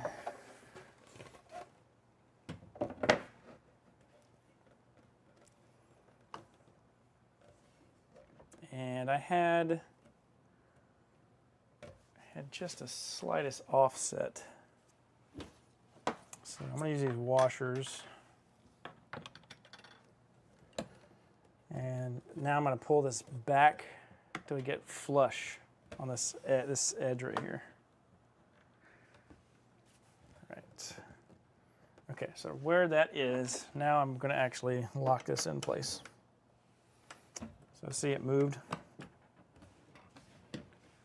So drawer's locked, but this thing just keeps moving. So I think if I sit on it, there we go. So now let's lock it in place.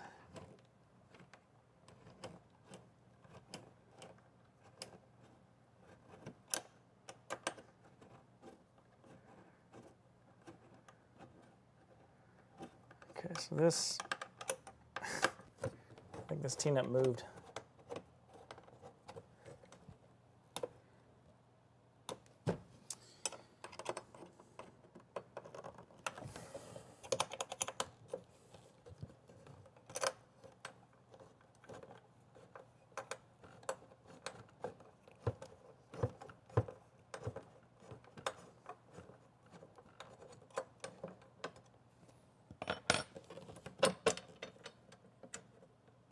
So we gotta try this again.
So this thing keeps wanting to get out of adjustment.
Okay, so let's see what's going on here.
So Rod, I get the 80/20 off of 80/20's website. The actual 80/20, the main store.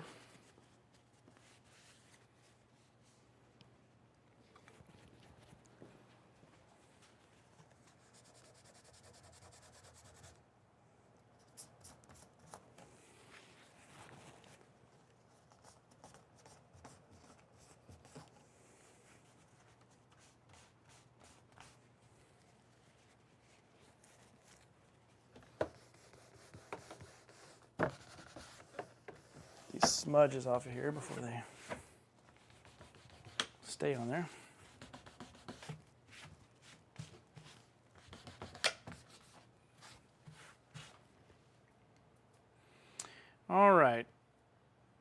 So we've got some binding that's happening on this one, so it doesn't want to go all the way back. Which, if it worked out that perfect, it'd be weird. So what we're going to do is, so the binding's happening when we open this up. So we're fine here, fine. And then we start binding here.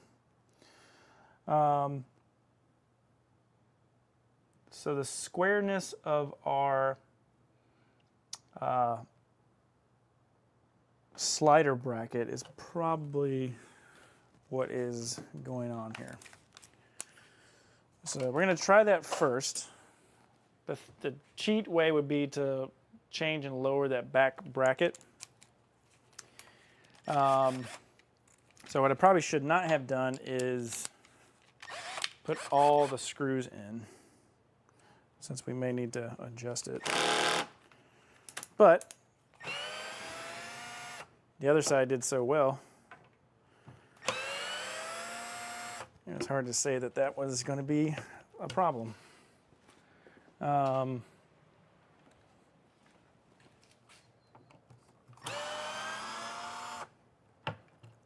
So we're going to take this off.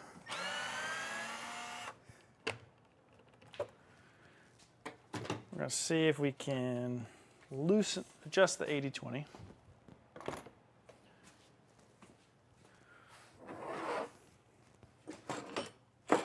So let's loosen this right here.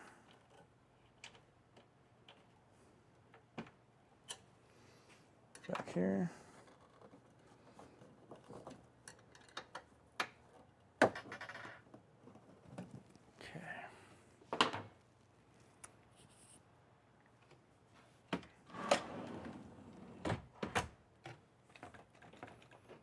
Okay, so I think that solved our binding. No, not yet.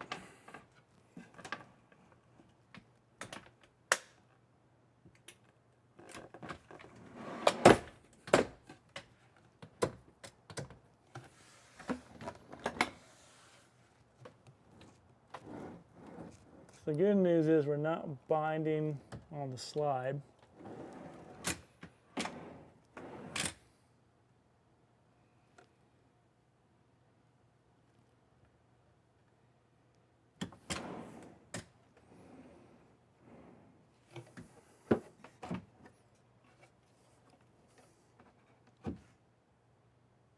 All right, let's see. Let's try that. Let's lock this into the rear position. Just to check.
Okay, so we're square here, but this has to go flush. It has to go like that because when we're locked in,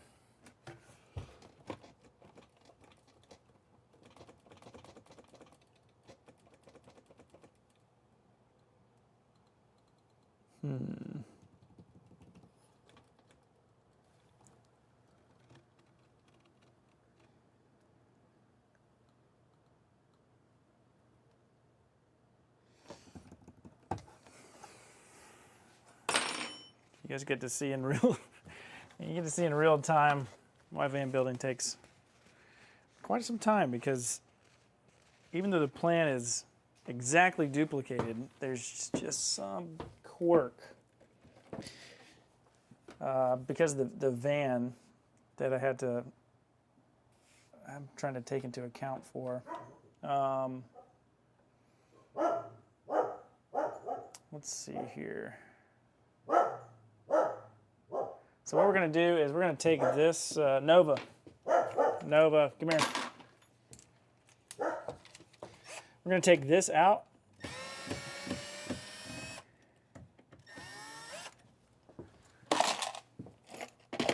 And this should allow us to figure out how much we need to change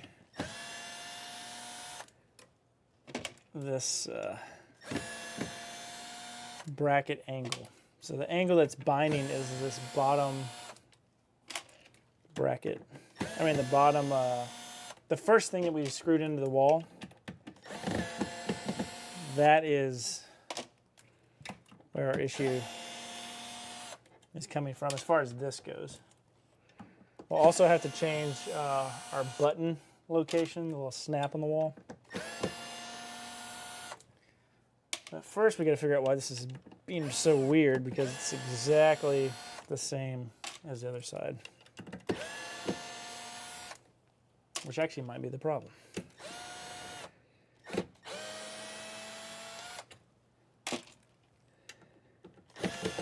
There we go, okay.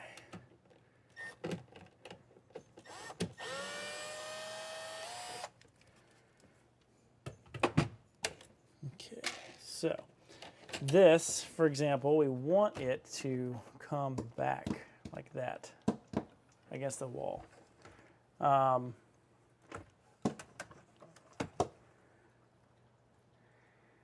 so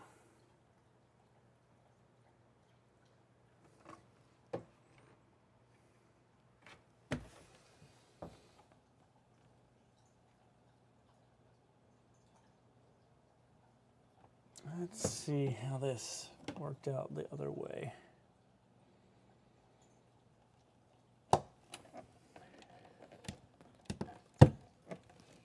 Okay, so that's there.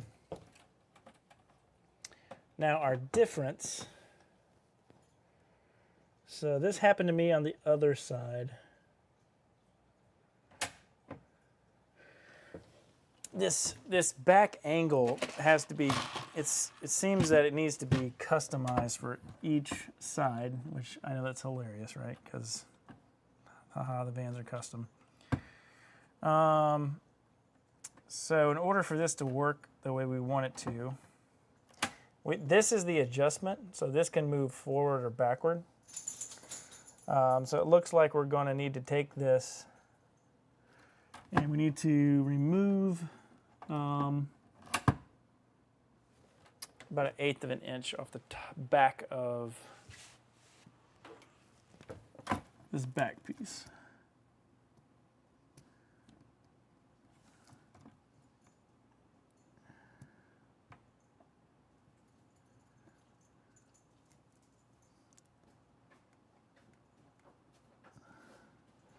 Okay, so hopefully it's the same over here. Okay, so it's much more over here. And so let's see if we can do like a happy medium.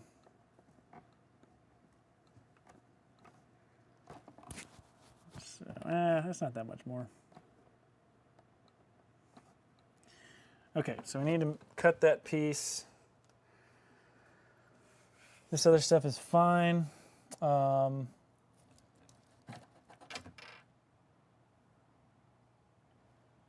Let's see what else needs to be trimmed, if anything.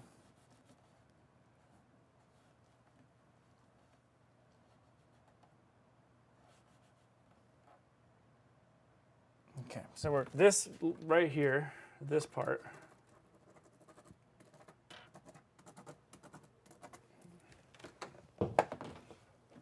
explain what's happening.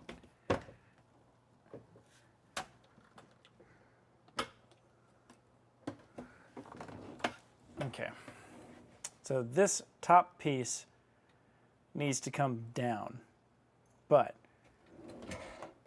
technically we should just be able to lower the hinge. But if you remember the hinge, that's not the best way to do this, because what that creates is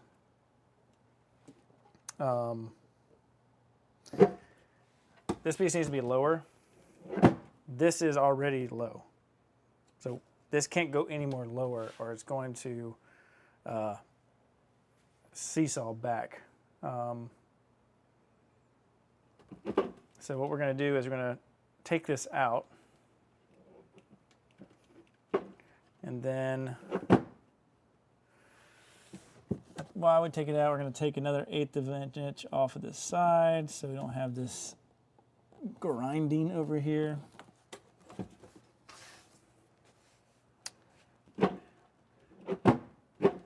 Okay. All right, so what I'm going to do, I'm going to zoom out. I'm going to show you the seat and how the whole thing works. I'm going to do this part where I'm messing with this right now off camera, or else this stream is going to be super long tonight. So let's see if I can.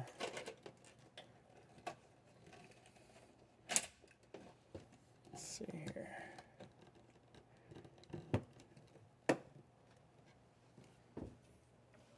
Okay, we're going to mock it up as if I fixed it. So I have to take that to the saw and redo that. All right, so let's get our bed pieces. I'll take these washers out.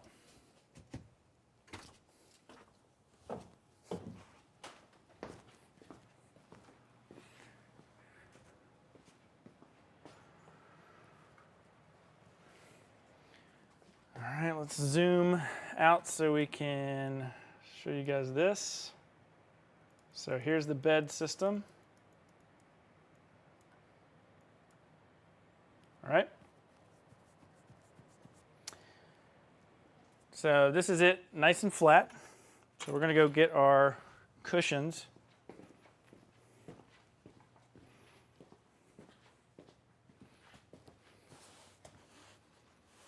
Let's see, let's get the right ones here. These. Been keeping these in the cleanest part of the shop. I'm terrified that these are going to get stained, but so far so good. All right, so the company here is Rome Rest. So they designed, I designed and they built me these custom cushions. They're beautiful. And so this is a custom cushion specifically made for this van.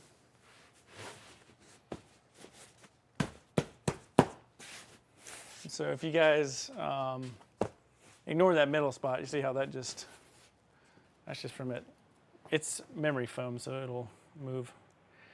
But look, so I've got it contoured to this. So they do this cutout over here, which is really cool. Just like that. And then I had them do an offset on the back here. So this offset takes into account the panels when they're folded up in the van. And then behind this, what you have is you have another cushion. And this cushion is your backrest. So this cushion is just like the other cushion. So this might help if I move it up. There we go. So this cushion goes back here. And let's see here. This is going to go like that. Okay, so that cushion goes just like that. So that is your backrest. So this is it in dinette mode. Just imagine these things are folded up inside like you guys saw earlier. So see, you got this nice, super custom dinette. And then all you have to do is you'll take this bottom one And this bottom one, you just got to pull out. Let the other one fall. And so this one, see, it's perfectly designed so that it falls right into place. And then you get this middle cushion, or this cushion like this. And there's two other mirrored ones. So you've got that.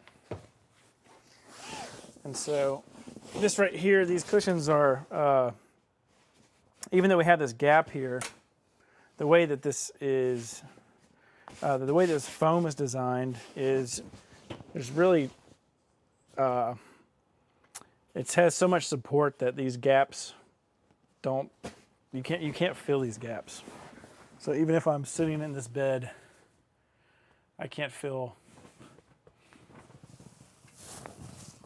Even if I'm sitting on my side. So, which is pretty amazing. That's pretty cool.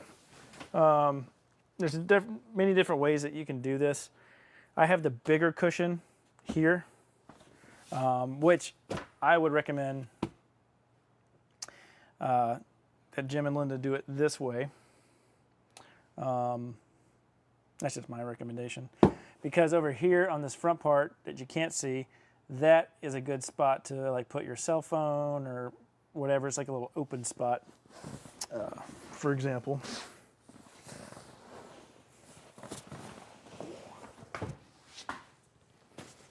But this whole thing is memory foam, so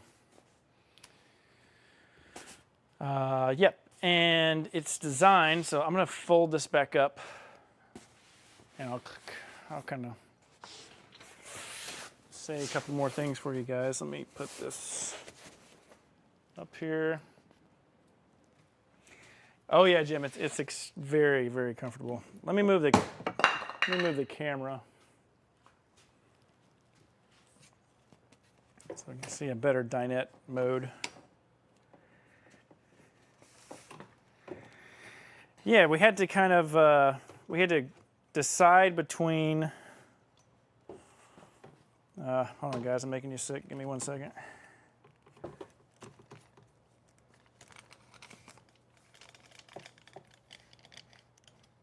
All right.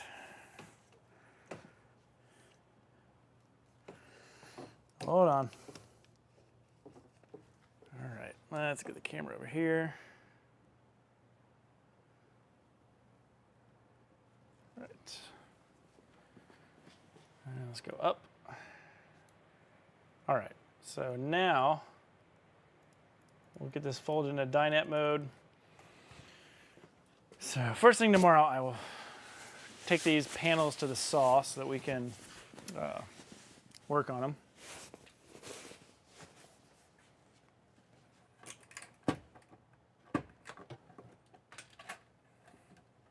All right, so let's just act like this thing is perfect. So this will. So when it hits that bump, so if you hear that, it's going to do, see that?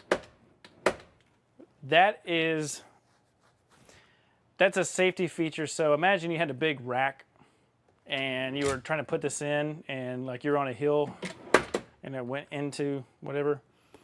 That's just like a safety feature. So for our application, it's not necessary, but it's just built into these. So you just have to hit these locks at the same time, and then this will come into where it needs to go. And then what you need to make sure you do is when you move it in, flush is not right. You want this to be down, push it in, and lift up. But lift up while you're pushing in. That is what locks this into place. So now this is locked. So in a perfect world, when this is adjusted correctly, that snaps up there, doesn't flop around. But Jim, you can see how, so you have two different, you can do them independently. So you can have this one out, you know, kick your feet up, still have the dinette in. So say say you're working and you want some place that you can actually sit something down on the right hand side, you can do that. It's multifunctional. All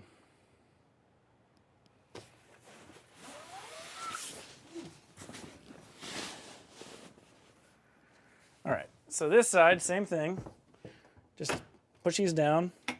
But remember, you got to pull up on this hole right here. So if these do go out and lock, there's a very fine line between this extending and locking. So if it does pop out enough to where it locks, just push these two down and then lift up, and it's going to unlock. And then see, same thing is happening. That's just part of the drawer slide. So you just got to push down again. That gets you past that indent. And again, you're push it in. But notice, it's flush. So we want to push down, and we want this to go in and lock. So now that's locked. We can put that in the wall. So now this is the whole thing. So now that's the dinette in its sealed position or locked in position. And that's when you can take your piece right here. So this comes in. Now, Jim, you got two things. If we put it like this, it's hitting the seatbelt thing. So this would be seatbelt mode. You'd have this little gap here, so you can snap in those seatbelts. When the seatbelts are taken out, you're going to be able to push it in over that hump. And then that brings into its normal dinette mode. Then you can take your backrest, and the backrest will go on here.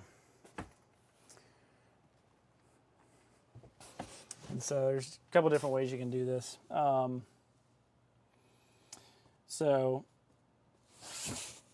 what I'm going to do back here is I'm probably going to unzip this, and we'll probably put some snaps back here. So by the way, here's the interior. So you can see we've got 4 layers of foam. So really, it depends on, technically this is the top. The top has this soft part. So this is the top layers, and then this is the bottom base. But the point I'm making is, and we can chat on the phone about this, is this side is how we want to have it snapped up against the wall. Really, I would almost go with no snaps. So maybe when you're transporting and riding down the road, this might be the transportation method for this, so that everything is good to go. And then when you want to get into couch mode, you've got it in couch mode. And yeah, the way these dimensions worked, they worked out really well. Let's see. Can you guys see me? Get the camera up here a little bit. Yeah, but this is custom by Roam Rest. Really, really nice. They did a super professional job. It looks great. And if you notice, I did take into consideration the TV height of this. So it's kind of halfway between this top and this bottom. So this side, and the goal that we had with this dinette, for those of you that are watching, besides Jim and Linda, is the ability to lay down on this without putting it into bed mode. So for example, we have This is 22 and a half inches wide. And so if you had your some pillow or something like that over here. Try not to get this thing dirty. It's all brand new. But I'll stick my feet out the end. So I'm 6 feet tall, and my boots are on the very back. So let's actually close the door here.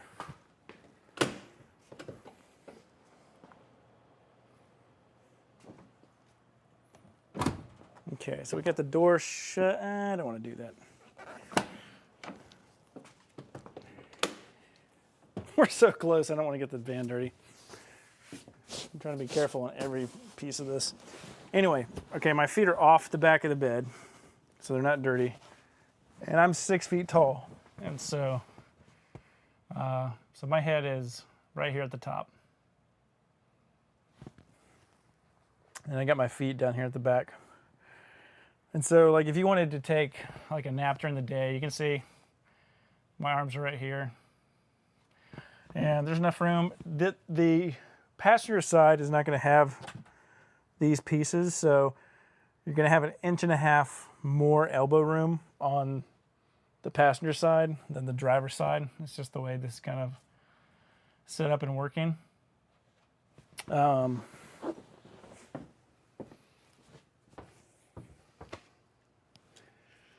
So that works out really good. Let's see what else here. Yep, that's that. This is the cushion for the back. And if I'm not mistaken, this is water-resistant fabric.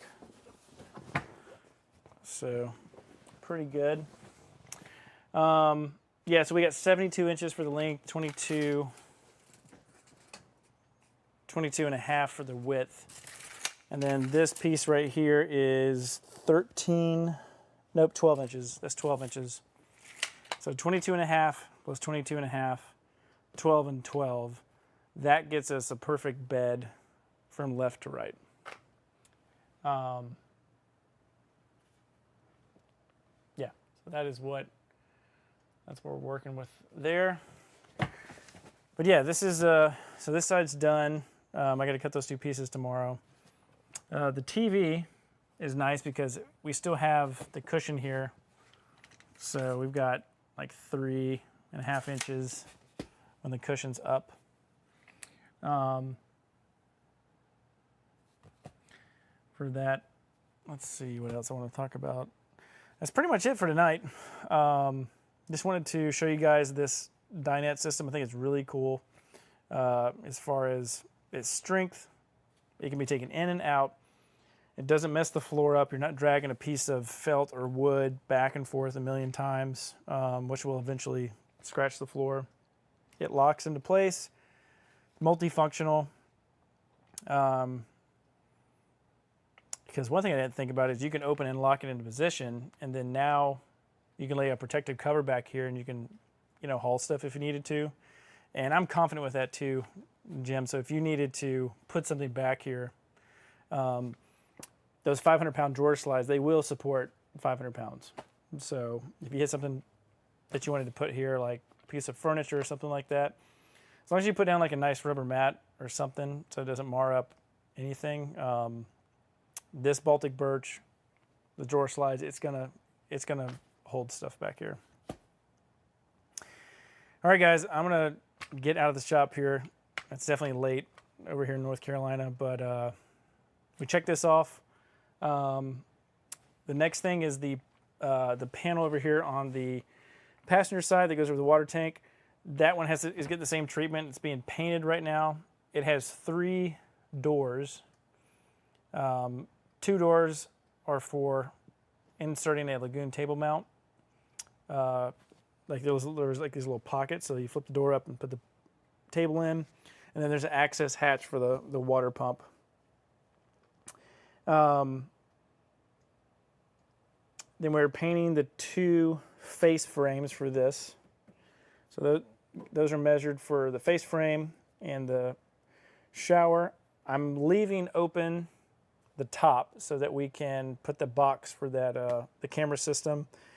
The top of the fridge stack can't be complete until that panel comes off to access the the camera that's going to show on this TV. So that side of the fridge can't be finished until the panel comes off, until the camera goes in. So we're going to do that on that side and on the passenger side. And then the front can't get put together because we need to feed the camera cable from passenger down the column, across the floor, behind the shower, up and on top of the fridge. So definitely doable. It just it's going to take a little bit more time. And as soon as that wire chase is done, then we can put the dash back together. And then the last thing is the kitchen galley, which is it's waiting to get just bolted together. All the plumbing fittings have been purchased. They're all just mocked up and just sitting there. Bamboo sink has already been mapped out for it to have the sink put in. I just marked out where the interior light switch is going to go. So that's going to get cut out. And then let's see what else here. Doing pretty good. Yeah, plumbing is definitely the last, but that's an update on the Lone Star build. That camera I'm talking to you guys about, that thing is going to, got a piece of glue right there. That is going to connect to this TV so that we can see some cameras. So behind this TV, I don't know if I can show you guys. So this is an RV TV mount. So I just pull down this chain that unlocks it. And so you can't twist the TV, but if you're in the kitchen cooking, you can angle it right there so you can see the TV. You guys are all hanging out, partying in the back of the van. You can check out TV outside. Jim, if you're working in the van, it extends here, so you have like your desk there. But behind here, I guess you can't see it. I got an additional HDMI cable, so I ran this just in case something else wanted to get put in this TV, and that's what we're going to do with that camera. So this is the input for that additional signal. This is a smart TV, so this TV is going to work when you have the Starlink that's on the roof turned on and the Wi-Fi is working. So the smart TV you can log into, Apple TV, Netflix, stuff like that. But for the TV to be powered, it does run off of the inverter. So the inverter has to be on for the TV to run. Inverter also has to be on for the Starlink to run. So that whole, once you turn the inverter on, this will all come to life. So the TVs these days are all made out of plastic, even these smart TVs. So just be nice and easy when you push this in to lock it back into place. So you got a little bit of, tilt side to side, get it nice and level. And then I put 2 USB ports on the back of this TV as well as an additional power outlet. So if somebody's over here and they need some power for their computer, they can plug it in and still be on the computer. All right, guys. Let me check the comments real quick. See if you guys had any questions.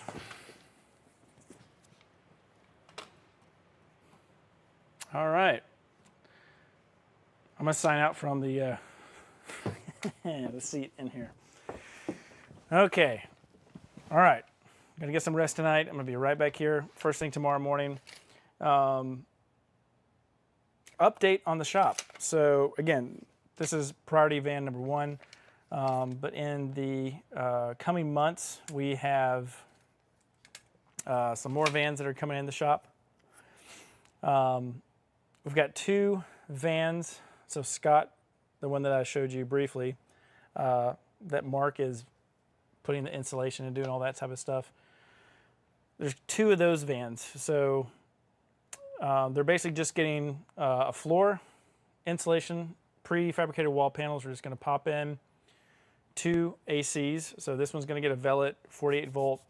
They both have EcoFlow systems, so they're both going to get a 48 volt Vellet AC rooftop system. They're both extended vans, so they're really, really long Ford Transit.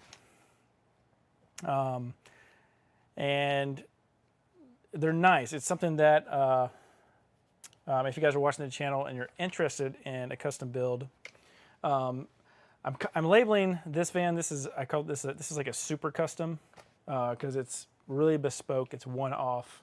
Everything in here. It's very. It's not cookie cutter at all. So this is a super custom van for sure. It does take longer.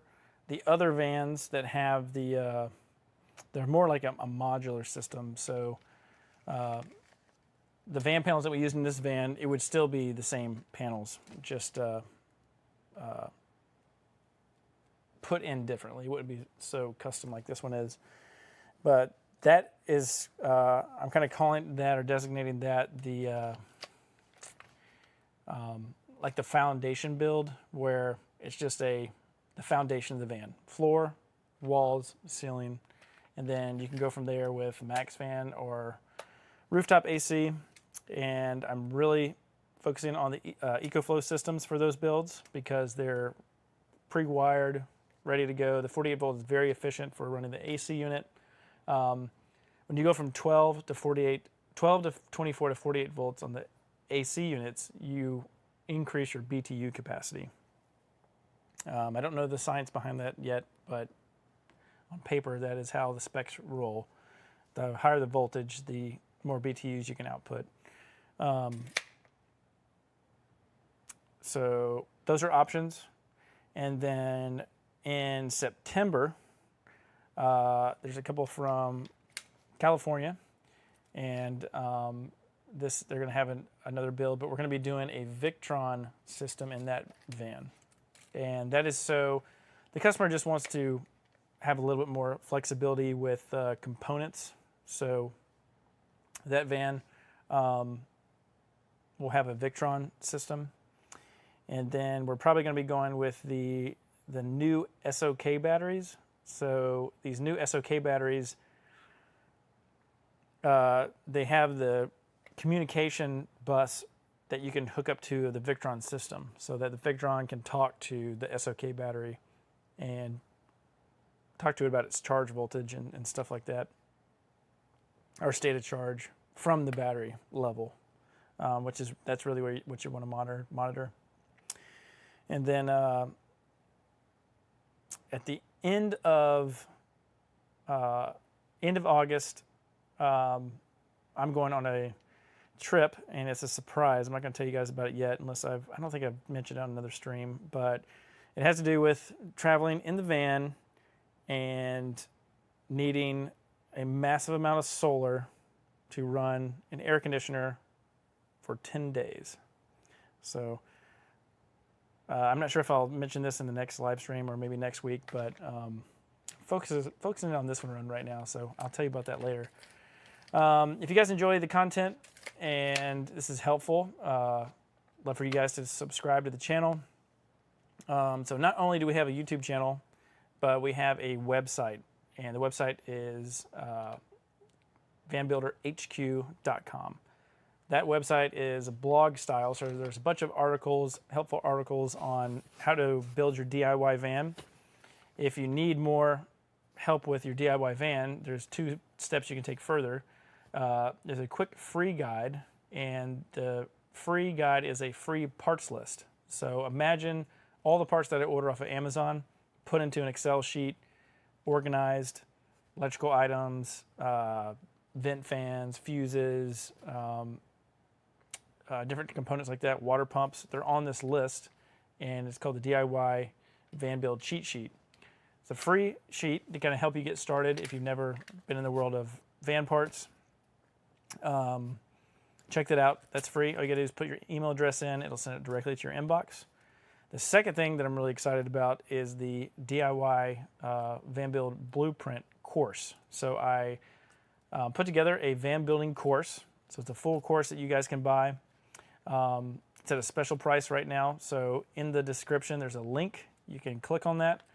And if we're doing the offer right now, when you buy the course, you guys will get a free 30-minute phone consultation with me.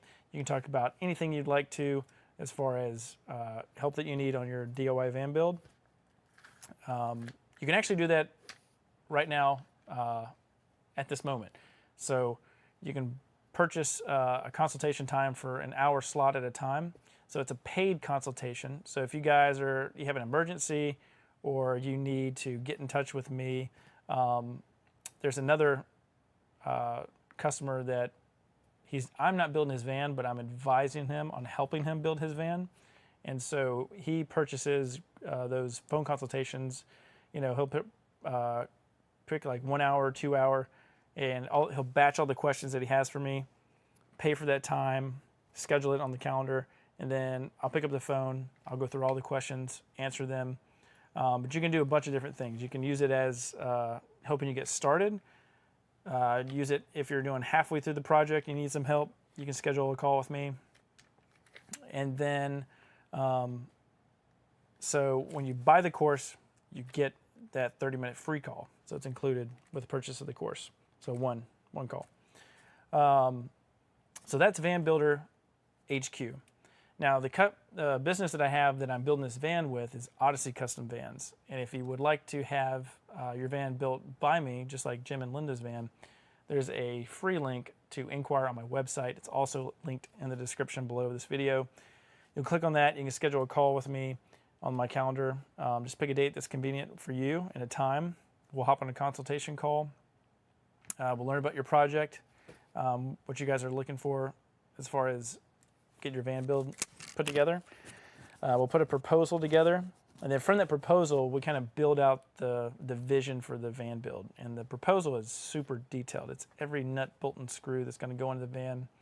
That might feel overwhelming, but to really get into the nitty-gritty of a van build, things change. So we need to have like a foundation of where we're going to start from. It's not that the list can't change or the proposal can't change. It's just we need to you really get to understand what you're getting into before you go through this whole process, because it's a long process, it's expensive, but we build a nice foundation with the proposal, and then once we go through that process, you sign off on it. We get the date on the calendar with a deposit, and then from there we'll do the parts order and all that good stuff. So excited to hop on a phone call with you if you're interested in that. Other than that, the YouTube channel with this live stream, I like to teach you guys or answer questions. So if you have any questions after the video, put that in the comment section. When I get caught up with all these builds, we're going to do a long Q&A with all the questions, the great questions that you guys have been asking on the channel. There's so many. There's like 3 a day. So I have not gotten a chance to get back with those, but they're great questions about the DIY van building process. Some of those turn into videos, but right now, getting caught up on the vans. And what else? Yeah, get subscribed, share this video to anyone who may need help with doing their own DIY van build. Links are in the description below to everything we went over. Get subscribed, share it, comment, like, do all the fun stuff. And that's going to be it. I'm going to head out of the shop now. It's time to go. I'm going to put 2 links on this video. One is going to be to the website, and then one is going to be to let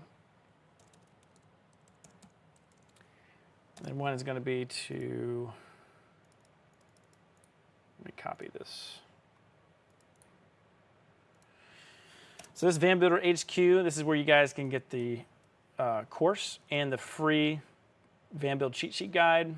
And then, so Justin says, can you give any tips on adhering fabric to the walls? I keep getting bubbles on hot days and it's driving me nuts. So the best way to fix that is to seal the wood in those areas. I actually have one panel over here on Jim's van, this door on the left-hand side. Everything else is doing great, but this left-hand door, it has 2 or 3 spots that I need to get fixed. So one thing is you can peel it off, seal it, and redo it. The bubbles, if they're individual spots, like little tiny spots, the best thing to do there is to, I'm going to come up with a solution because I have 2 or 3 that I want to, it's going to have to do with some like a syringe with some, I'm trying to see if I can do like a syringe with some, what is it called? What is that adhesive called? Hold on a second. We're going to figure this out.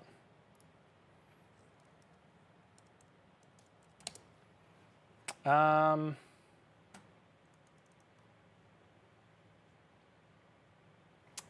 on. I got it on the shelf. I got a big bucket of it on the shelf.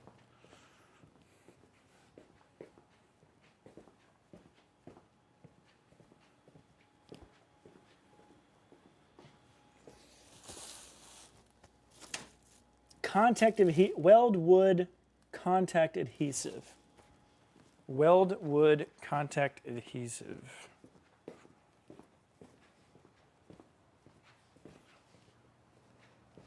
So this stuff. So if there was a way to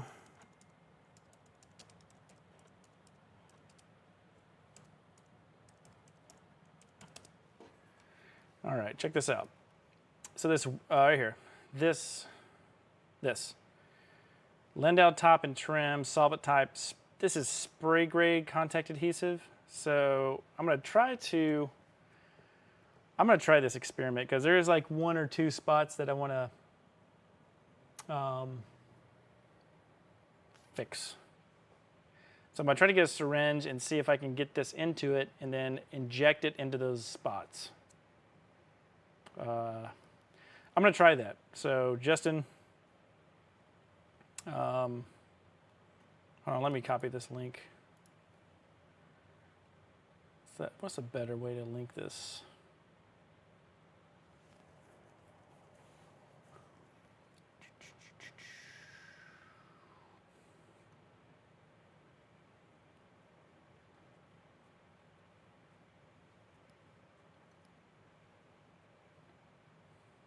Yeah, I don't know if I don't think it'll make it worse. The only thing you got to watch out is, well, if you have the right fabric, there's a special coating on it. Like Marathon fabric has this like black felt backing so that the adhesive doesn't soak through to the other side.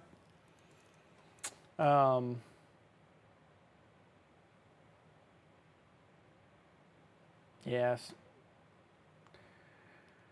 I'm gonna try to do something here. So yeah, stay tuned on the channel this week. I'm gonna try to solve that because I have a couple of spots that that I'm gonna be repairing, but I can access them. You might be talking about places that you can't access it.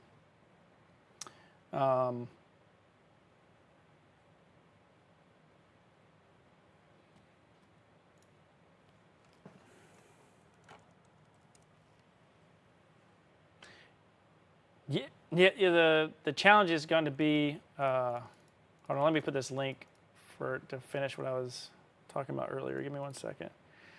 Yeah, Justin, ignore this link. I'm just putting this in here for the video, so ignore that. The next link I'll put in here is,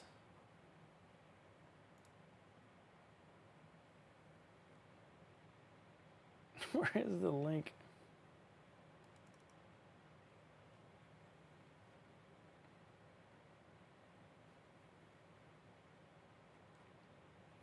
All right, I'm just going to copy this. All right, this second link is, that's the link to,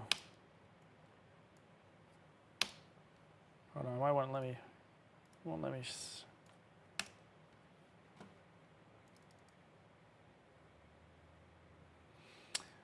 yeah, I always have a problem with this thing. Let when I try to share the link, it won't let me paste it in YouTube.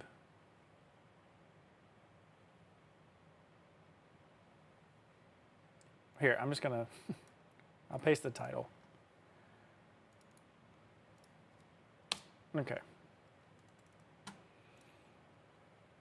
So I'm gonna try that. I'm gonna try to see if I can get a solution to that for you.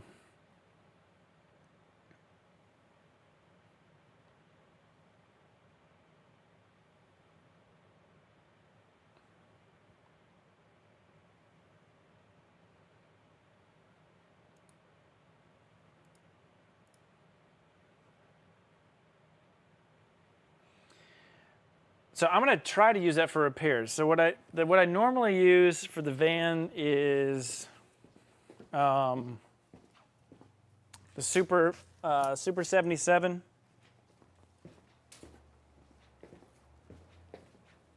This is what I normally use. This is what you're supposed to use because it is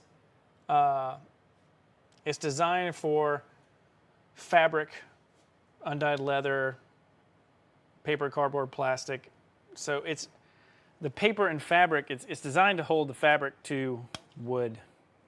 But what I typically do in places where there might be moisture is I do put like a primer on it. So that has helped me, like as priming the wood before I put the adhesive on it. But at the same time, I've done the adhesive on bare wood 9 times out of 10 and it's never an issue. It's just these isolated incidents, and I think it has to do more with this than my process. So, because it does make sense that 99% of the van is done the exact same way onto bare wood and never has an issue. But then, for example, this, let's see if I can twist this around. So I don't know if you probably can't see this, but see this door. Watch out, never move. Watch out. See this, so this panel on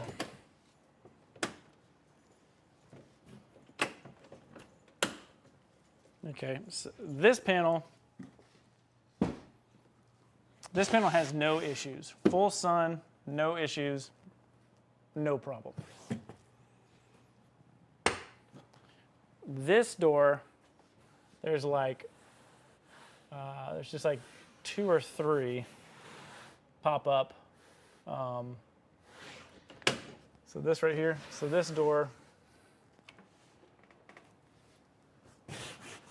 So this is just on wood, but there's just like 2 or 3 on here.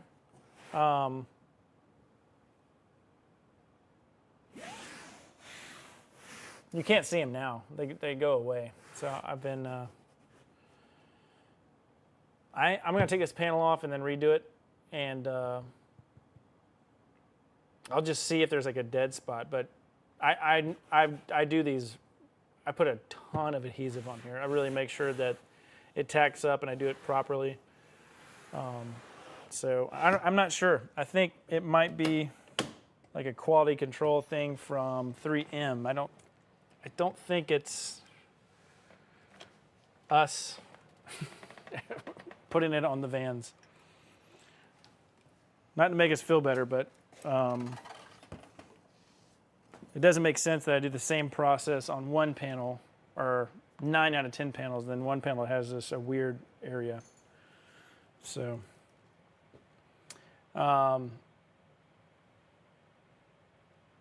one thing that's kind of breaking my brain right now is you're not supposed to use the Super 90. That is a heavy-duty adhesive. It's not technically made for fabrics, but I see a lot of people on YouTube using that. So, I don't know. I think I need to do some more experimenting with adherent fabric, but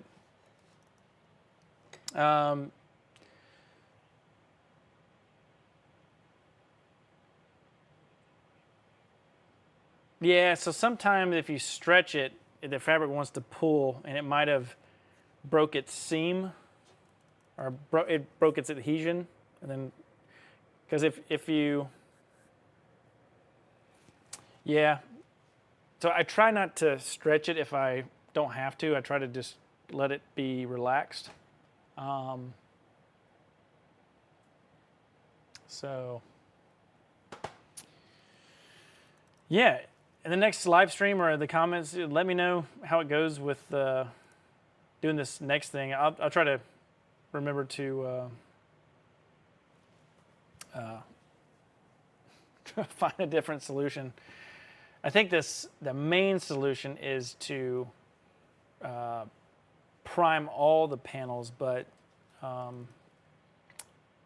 don't think that's necessary. But because I've been building vans, and again, 9 times out of 10, it's never an issue. Same exact process, but like one panel might just have some weird odd. I think it has to do with the can that you use. I think there's just something in the formula that comes out that's not supposed to come out. That's just my thought. Anyway, thanks for watching. Stay tuned. Maybe I'll do a stream tomorrow or next week if you have any more questions. But yeah, thanks for that question. That's great. All right, guys, it's late. I got to go to bed. I got to get out of the shop. I'll be back here tomorrow to keep trucking on this van, fix those panels, and move on to the other side. But that's going to be it for the live stream tonight. Thanks so much for watching, and get subscribed, share the video, comment, like, and I'll see you guys in the next one.